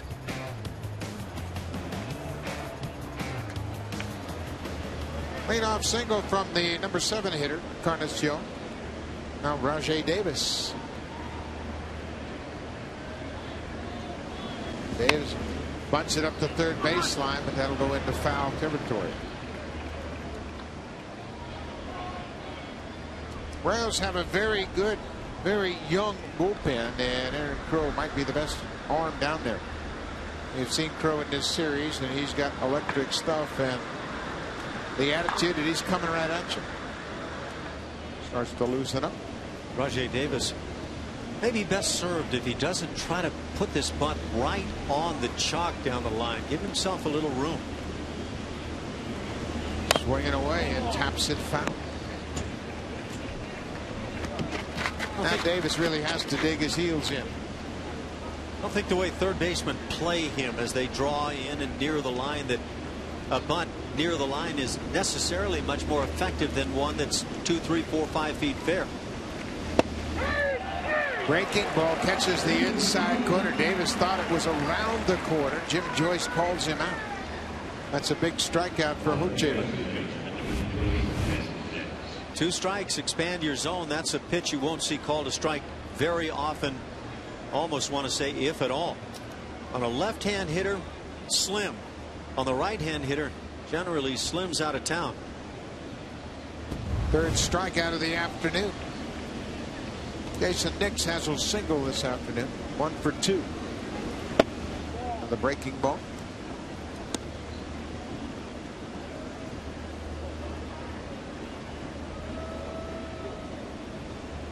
Nix with a long look down at third to Brian Butterfield.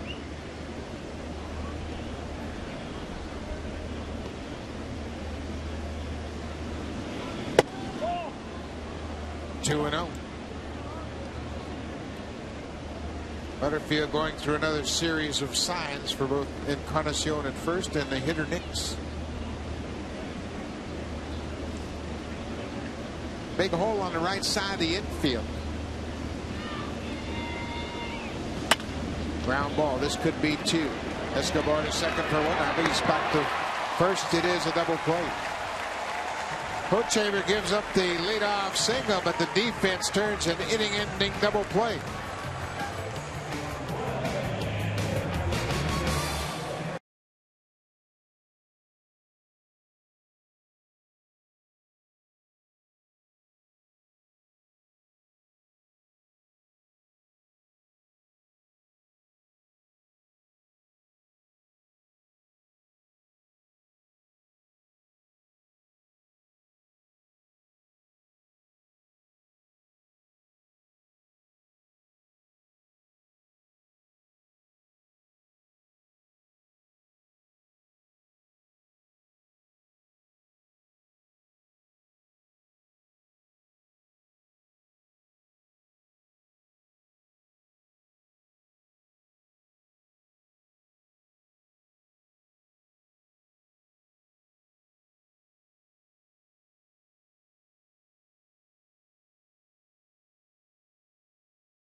12 p.m. to 1 p.m. at the Jays Shop at Sears, Young and Dundas locations. For more information, log on to BlueJays.com.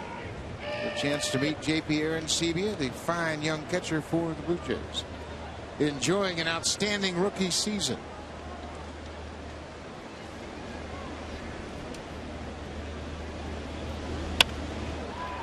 Trainer drives it into right field. That'll get down in front of Jose Bautista.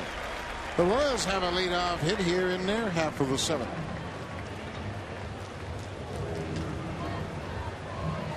Royals out hitting the Blue Jays here on the afternoon, and pretty hitting going the other way. Pitch left up and out over the plate. That's exactly what you'd like to do. Well, let's see if Ned Yost asks Escobar to bunt here. Escobar had a swinging bunt up the third baseline his first time up, and he bunted back to the pitcher Romero.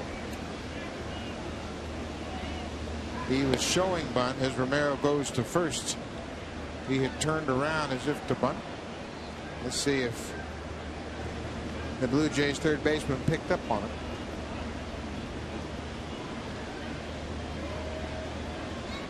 Squares the bunt, jumps back, snap throw to first. Trainer is back with a slide.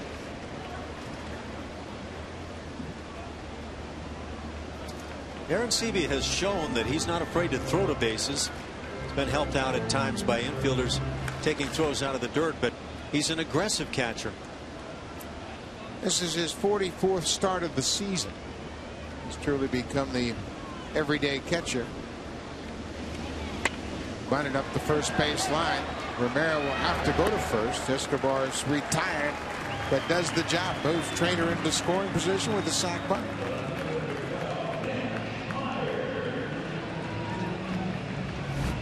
That's pretty good usage of a guy that's not swinging the bat all that well. Lays down a bunt on an almost impossible pitch to drop a bunt down with. Got on top of it, put it on the ground, and does his job. Jason Frazier starts to loosen up for the Blue Jays. One out. We're in the bottom of the seventh inning. Royals clinging to a one-run lead, trying to add to it here.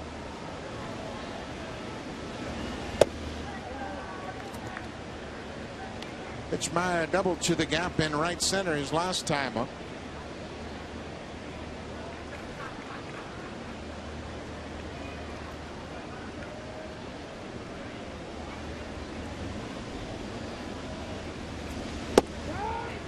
Ball in the strike.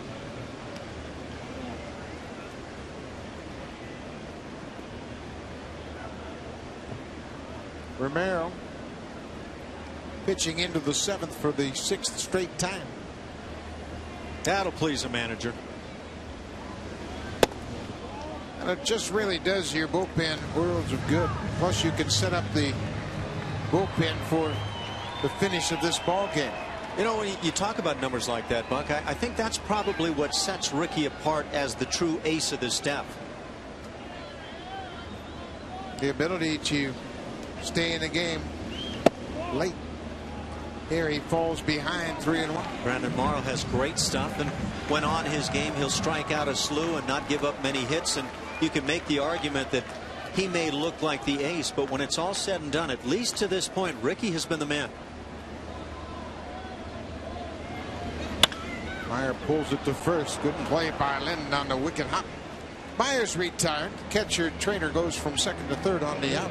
How is Lynn going to react as a first baseman? Well, we've seen numerous examples of a very fine first baseman, and this ground ball had a chance of slipping on by down that right field line. Ball's hit sharply too, and as it takes this hop, it comes up, and Adam brought the body and therefore the eyes down, and that set him up nicely to make that play. It's very comfortable over at first. We mentioned this is just his 34th start of the season at first after being a DH and a left fielder. I think his strength to this point for me has been his ability to pick errant throws out of the dirt. 2 outs. Melky Cabrera. It's a first pitch strike.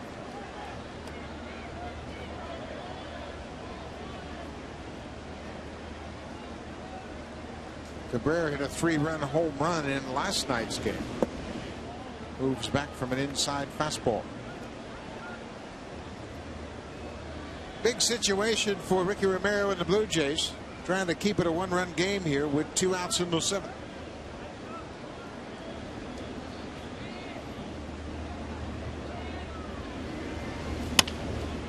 Ground ball. Nix gloves it, rights himself, retires Cabrera. Romero continues to pitch well with runners in scoring position. He leaves 1 at third. We've played 7. Blue Jays still trail by a run.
6 hits. The defense helped him out today through 98 pitches, but the infield defense was outstanding behind him. Create ground balls. You're going to get some double plays. 3 on the afternoon. Aaron Hill hits that first one back in the second inning. Nicely turned at second by Aviles. Then it's Corey Patterson, 4-6-3. This one was set up perfectly. Ball hit sharply right at the second baseman. Then Jason Nix with that final one. And again, a rather easy one to turn for the defense. So Hochevar's day is done. He'll turn it over to a very effective Aaron Crow. Crow with a very good ERA, 154. His 25th appearance. And he can strike out some batters. 31 strikeouts in 29 2/3. And Alan, we have seen this man in the series. He's got a very good fastball, and he comes right at you. Oftentimes you see a guy that can strike out 31 hitters in 29 innings, and you figure he's going to walk a bunch. Hasn't been the case. Doesn't give up many hits. Therefore, the very low whip against him. Impressive numbers. Crow pitched in the Monday opener, and they're trying to protect that Luke Hochevar lead here.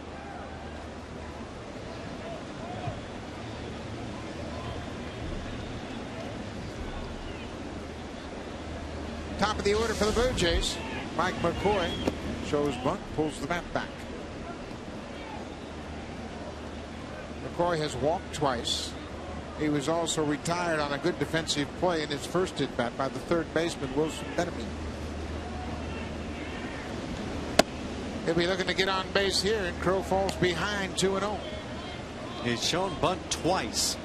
You don't know if that factors into that inability to throw strikes for Crow, but I wouldn't be inclined to put the bat on this one.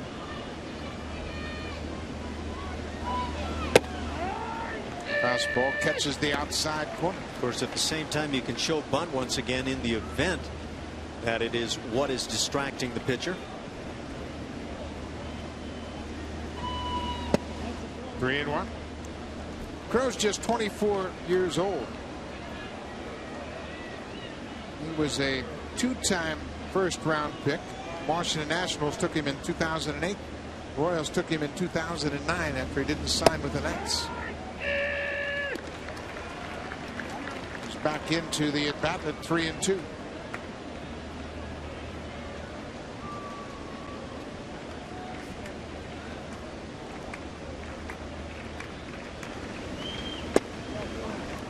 Leadoff walk. McCoy's walked 3 times this afternoon. This is a big walk to start the 8th. Blue Jays will be right back on Rogers Sportsnet tomorrow night. It'll be JoJo Reyes to open up the Red Sox series. The action begins at 6:30 p.m. That's the pregame show with Jamie Campbell, 3:30 p.m. Pacific time. Jays on Sportsnet. The first of 3 with the Boston Red Sox. Clay Buchholz will go to the mound for Terry Francona's Red Sox. JoJo hot. He's won 2 in a row. A very good ERA, and he's held the opponents to a .241 batting average. Looking to make it 3 straight wins. He has a very good arm. Watching him throw out in the outfield grass before today's game, and nice and loose and easy. Corey Patterson shows bunt, jumps back from an inside pitch.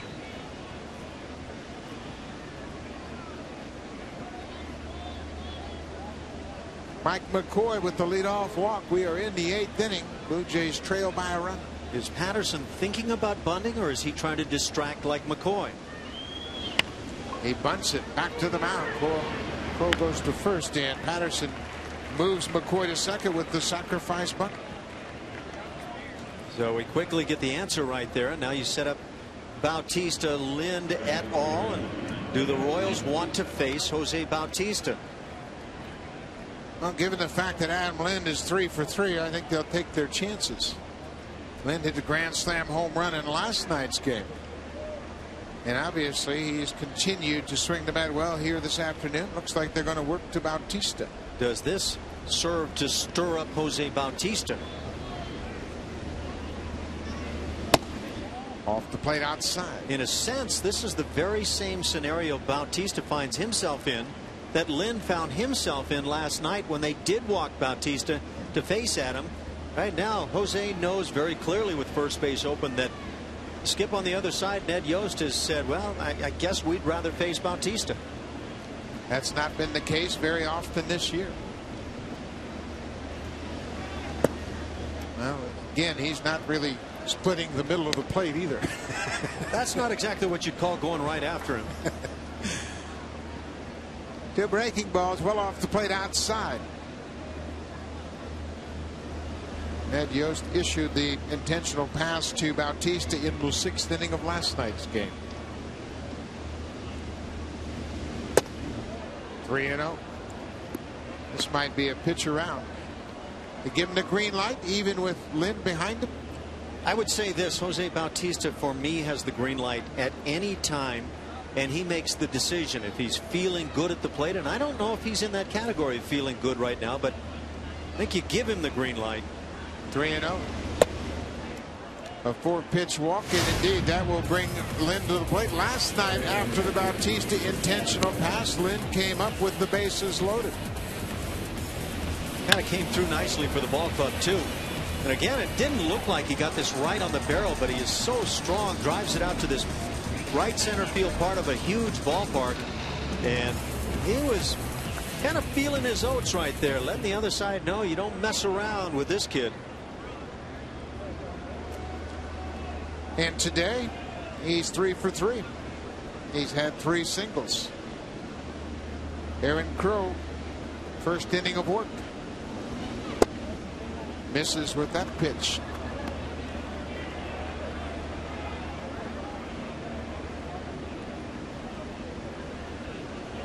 Lynn has seen the ball very well all afternoon. McCoy's at second. Bautista's at first.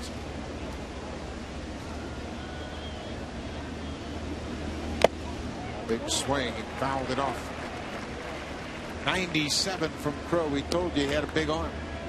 It's a pitch you can get your good swing on, but obviously when you start bringing it around 97, turn that dial up a little more.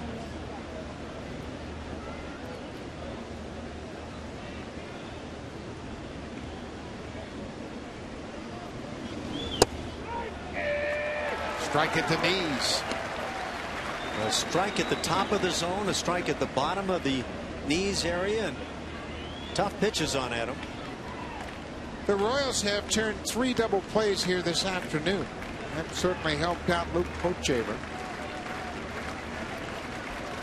Big numbers since he's come off the DL. 4 home runs. He's tied for the league lead with 4 home runs in the month of June.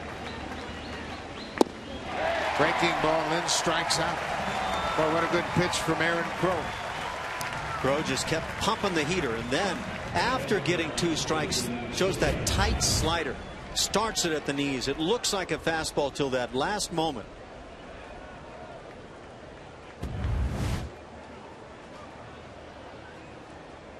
So now J.P. Aronsebi is going to have to deliver with 2 outs.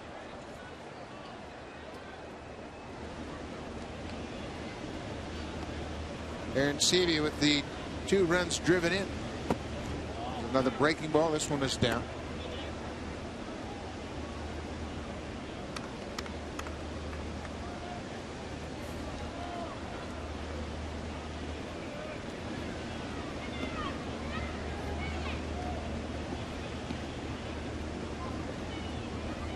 McCoy was inching off second, and Crow chases him back. Crow saw Aviles take a couple of steps toward the bag and maybe thought his second sacker was going to continue.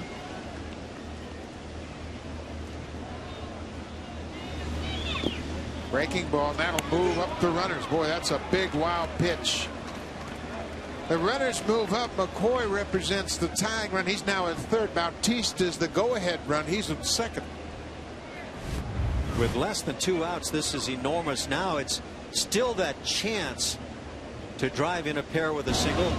Job was beautifully done there at the plate by the catcher, getting that chest protector in front. Ball didn't hit the glove. It just kicked sideways off the chest protector. And Sebia fouls it back. In a 6-5 game on Tuesday night, J.P. Aronsebi gave the Blue Jays some breathing room against the former Blue Jay Tim Collins. A 2-run shot into the bullpen in the 8th inning.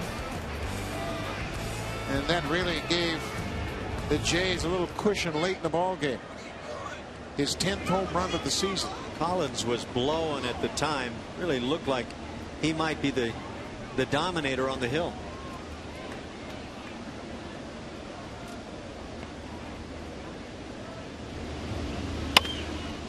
Bouncing ball to short.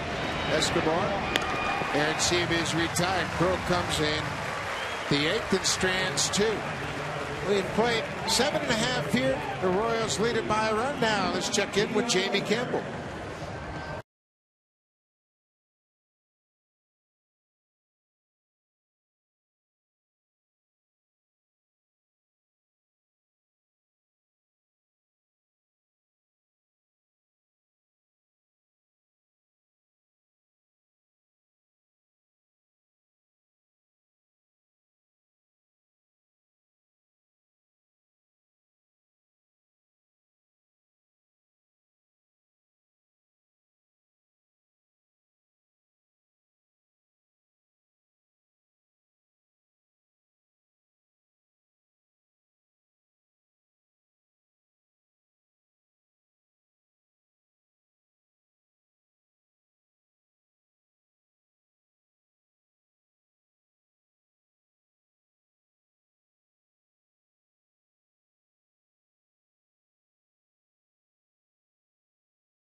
Waiting another first only from Rogers. Back in the 3rd inning, Billy Butler with a base hit into right field. The only solid hit of that inning as the Royals had 4 and they scored the 3 runs. But a perfect throw by Jose Bautista to J.P. Arancibia as they get that final out of the inning. J.P. standing right there in front of the plate and applies the tag. Bautista can throw with anybody from right field. His 6th assist of the season. Cosmer 2 for 3 this afternoon. He drove in a run in the 3rd inning. He bunts at third base. Romero gets to it quickly and makes a fine throw. First out of the bottom of the 8th. Ricky Romero 7 1/3 here this afternoon. 8 hits, 3 earned runs. They all came in the 3rd inning. Walked just 1 batter. Been very efficient. 101 pitches. It's exactly the formula that Bruce Walton wants to see. 7 innings from his starter with fewer than 105. That's what Romero's done. Well, that bullpen figures, at least right now, to be fresh for the Red Sox series coming up. Jeff Francoeur swings and misses. Ball and a strike. Francoeur had the 2-run single into right. And as Alan told you, both Hosmer and Francoeur drove in runs, didn't hit the ball very hard.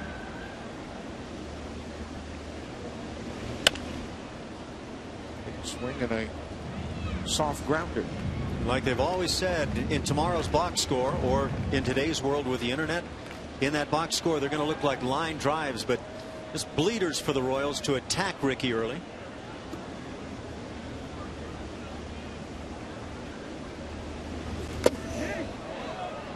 Yeah, Francoeur, and he'll be awarded first base. There was an extra sound there.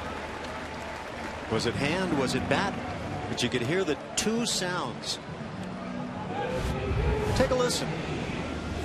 Yeah, you hear that little tick before the pop, and that's what umpires are listening for. And in this case, Jim Joyce says that was hand that was hit.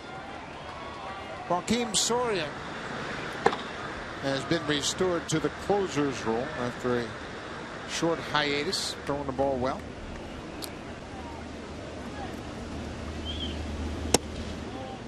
Billy Butler 1 for 2 with a walk. He hit the ball into right field when Bautista threw out Francoeur at the plate. That ended the 3rd inning.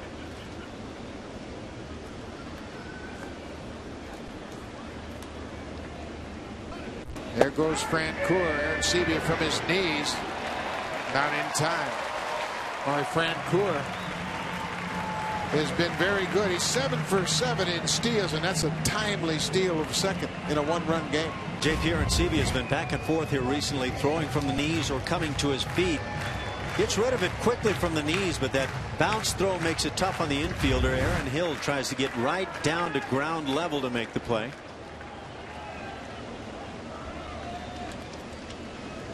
Blue Jays certainly need to save this run at second base. 8th inning with 1 out. Francoeur runs well.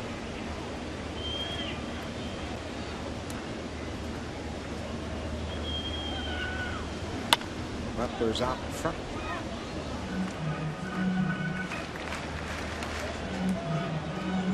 Butler hit a 3-run home run against Octavio Dotel in the 8th inning in last night's game.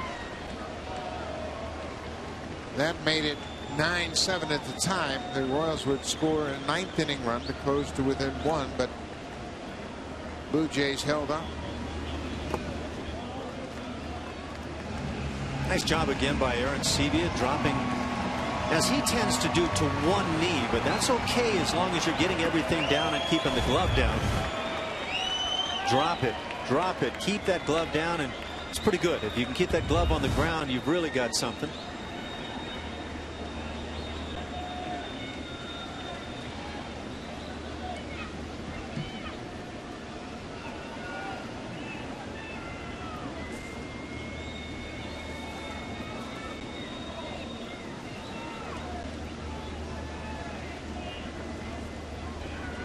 Arencibia and Romero having a little trouble getting together on their signs here, trying to decide how to finish up this at bat. Butler's a tough guy to strike out. He puts the ball in play, uses the whole field. Tough job, this job of being a major league starting pitcher. You're at the mercy of your own offense, what kind of day they're going to have, and you're at the mercy of the fluke hits a lot of times, as Ricky Romero saw it drop in back in the 3rd inning, 3 of them.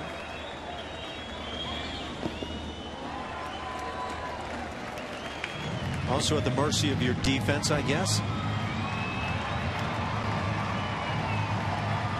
Full count, 1 out. Switch hitter Wilson Benjamin is on deck. Benjamin had a double his last time up. Jeff Francoeur at second. He was hit by a pitch and stole second. Again, Romero steps off.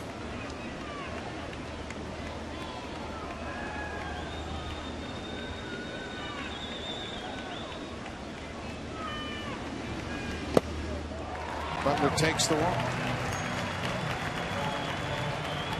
This weekend, the Boston Red Sox will be in town. It'll be a 3-game series starting Friday night. Adrian Gonzalez leads the American League with RBI. Jose Bautista leads with home runs. David Ortiz, Big Papi, is back, hitting over .320 with 14 home runs. Created a stir in New York when he flipped the bat after homering off of the Yankees. J.P. Arencibia with 10 home runs. Should be a great weekend of baseball. Jojo Reyes will start things off on Friday night. He'll go up against Clay Buchholz, and word out of Boston is that Dustin Pedroia will likely start on Friday after getting his knee examined in Boston. Not as serious as they thought. 1st and 2nd, 1 out. Ground ball to short. Could be 2. Low throw to second. Hill stays with it and turns the double play. Ricky Romero, as he's done all year long, gets a key double play to end the 8th inning. He has kept it a 1-run game. The Blue Jays will try to get back. Aaron Hill will lead things off against Joaquin Soria when we come back to Kansas City.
all-new Equus from Hyundai, redefining luxury.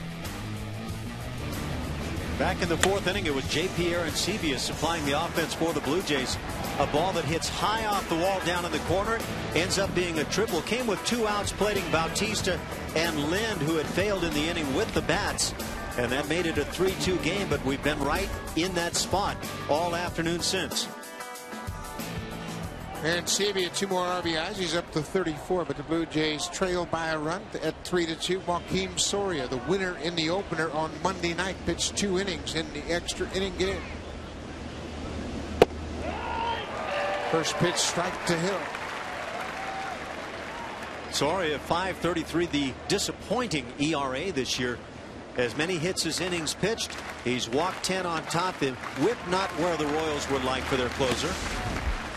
He's also been stuck with 5 blown saves. That led him to go to the manager, Ned Yost, and say, you know what, you ought to use somebody else for a while till I get straightened out. That made a couple of outings that he pitched well in, and he's right back in that closer role. 2-1 defensively at second base. Chris Getz comes over, takes over for Mike Aviles at second.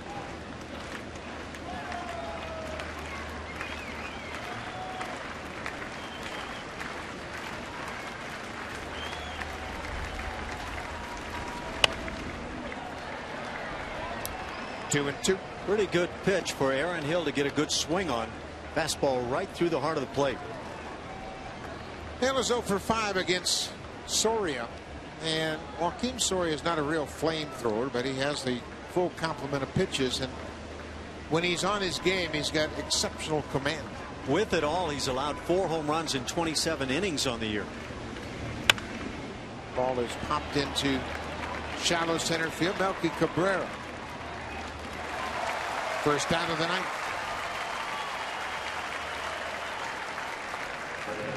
Ricky Romero has allowed just 8 hits here this afternoon, but he trails by a run. He had the 1 rough inning, and he wasn't hit hard in that 3rd inning. Hosmer drove in a run with a single to right. Francoeur drove in 2 with a little flare in front of Bautista to also the right.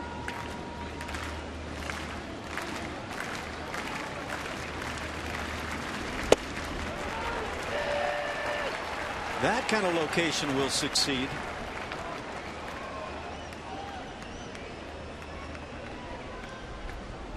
Blue Jays have been held to just 6 hits here this afternoon. Luke Hochevar is in line for his first win since May the 1st.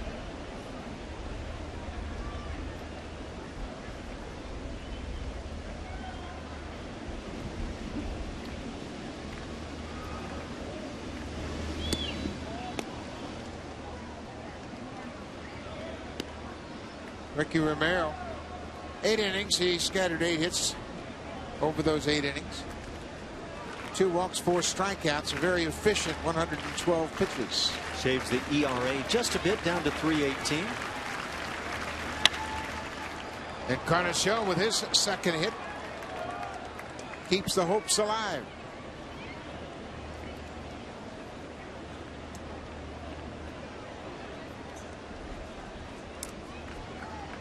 Rajay Davis is the scheduled hitter. It looks like Juan Rivera is going to come out of the dugout and pinch hit for Davis. Encarnacion 2 for 4 this afternoon.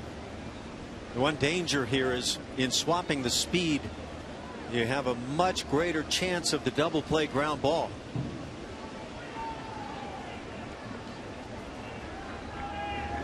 Rivera is 0 for 3 against Soria in his career.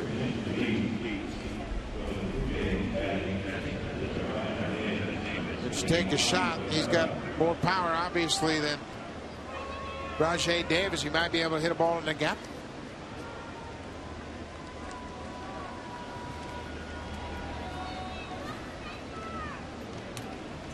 Encarnacion at first, 1 out. Royals have turned 3 double plays here this afternoon.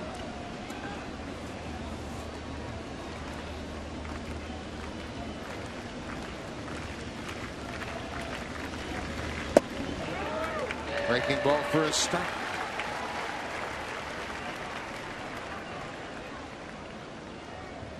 Good numbers over his last 18 games, including some power, 7 doubles and a pair of home runs.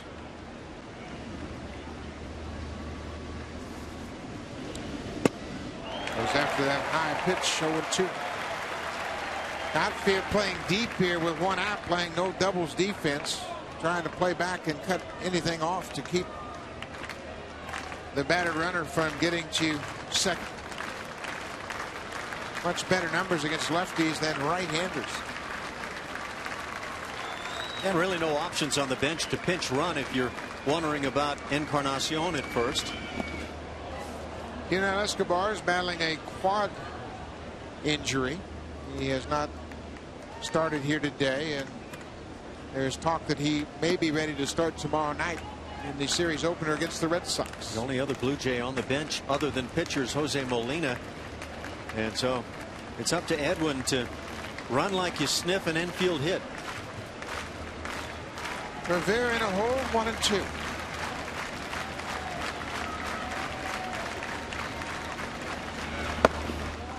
Down and away.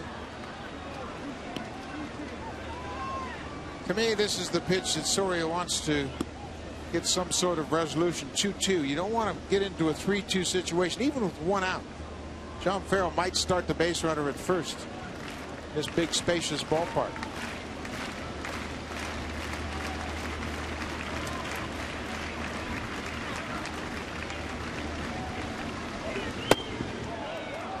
Full count. Okay, well, do you, Punk? And that's where managers earn their money. You got to make this tough decision. Do you put a not so speedy guy, a guy who runs okay, Edwin Encarnacion, in motion here on the 3-2? It's been since the 4th inning that the Blue Jays have gotten on the board, so you got to find a way to make something happen. John Farrell's been aggressive all year long. I wouldn't be surprised to see him moving, not running. Rivera fouls it off. Lots of baseball coming up on Rogers Sportsnet. The Red Sox and the Yankees will start tonight, 7 p.m. Eastern time. That's 4 p.m. Pacific time. Great pitching matchup. Josh Beckett up against CC Sabathia in the series finale from Yankee Stadium.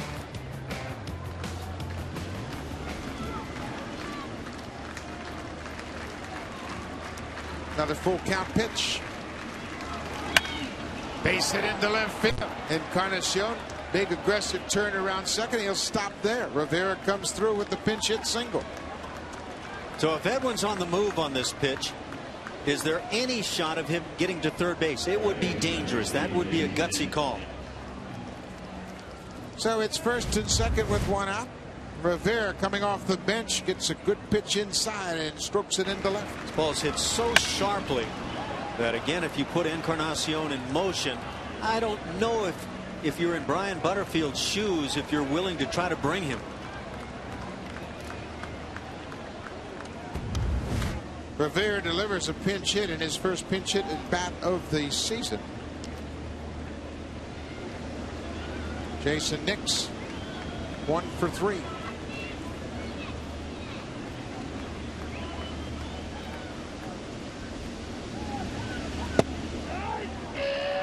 Remember, it was that down and in pitch yesterday that Nix drove for the home run.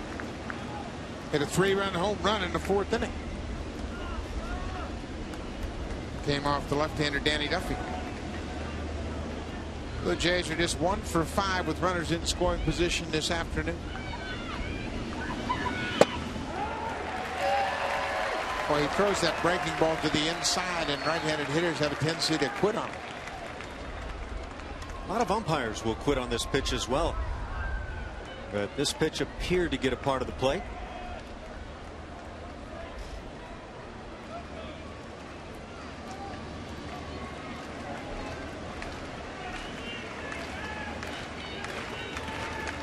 With that pinch hit by Rivera, the Blue Jays now 4 for 12 in that category on the year. That's amazing. Only 12 official at bats as pinch hitters. Slow breaking ball. Nix strikes out. Soria took a little extra off on the curveball. That is pulling the string in a big way down to 69. Got to stay back, find a way to stay. The hands stay there. I think Jason probably felt like he was on that pitch, but when it's all said and done, can't make any contact. So back to the top of the order, Mike McCoy has been on base 3 times this afternoon. He's walked 3 times. He's also grounded out. If Yunel Escobar is likely to play tomorrow, boy, my question would be, could he grab a bat and swing it right now?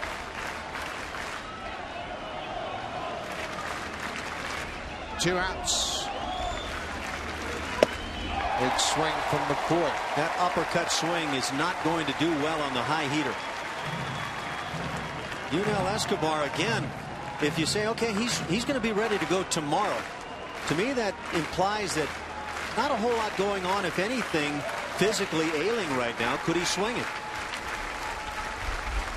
Ricky Romero right now in a position for his 6th loss of the season.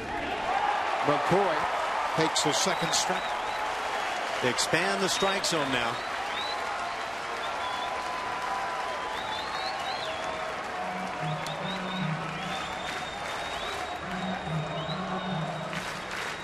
Blue Jays down to their final strike. Soria looking for his 8th save of the season.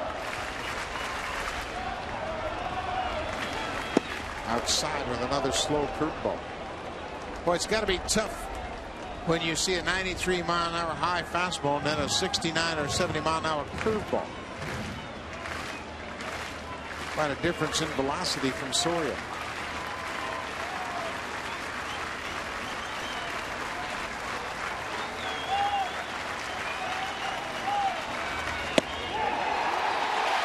No swing down at first, said Ron Copa.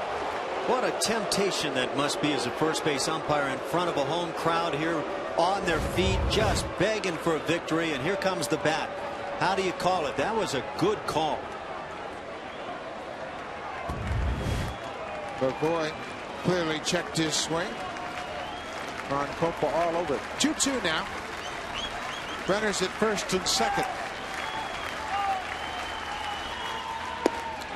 Full count. Ball 3 changes a lot right here. Now the runners are in motion, both of them. Now from first base, Rivera doesn't run well at all. But you got to be heads up for any kind of a pickoff delivery here. The runners will be off on the pitch. Encarnacion, the tying run at second, the go-ahead run, Rivera at first. There's the spin move right on cue. Yeah, you can't afford, as that, especially the lead runner, to take off early. Make sure he delivers. You'll see hand signs from the first and third base coaches telling the runners, make sure the pitch is delivered before you go. Soria tied with Matt Capps for the most blown saves in the American League. 3-2, 2 outs. He walked him. Well, that's a big walk. McCoy walks for the 4th time this afternoon, and that brings the left-handed bat of Corey Patterson to the plate. The complexion of this inning has changed dramatically. You have to applaud Mike McCoy and the job he's done here last couple of days, starting at that toughest position to play, shortstop, and then handling the bat in a key situation here in the 9th.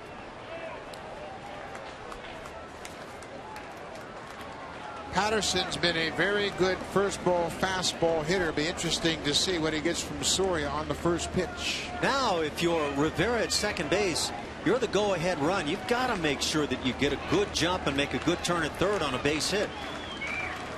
Bases loaded, 2 outs. Corey Patterson. First pitch, fastball, first strike. Patterson's only faced Soria twice. He's 0 for 2.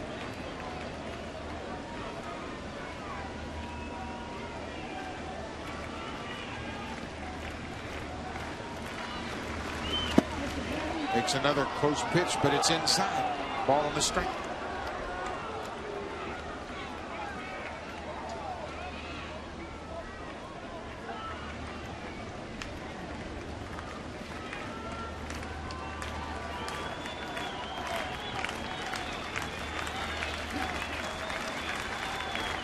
Patterson asks for time and backs out.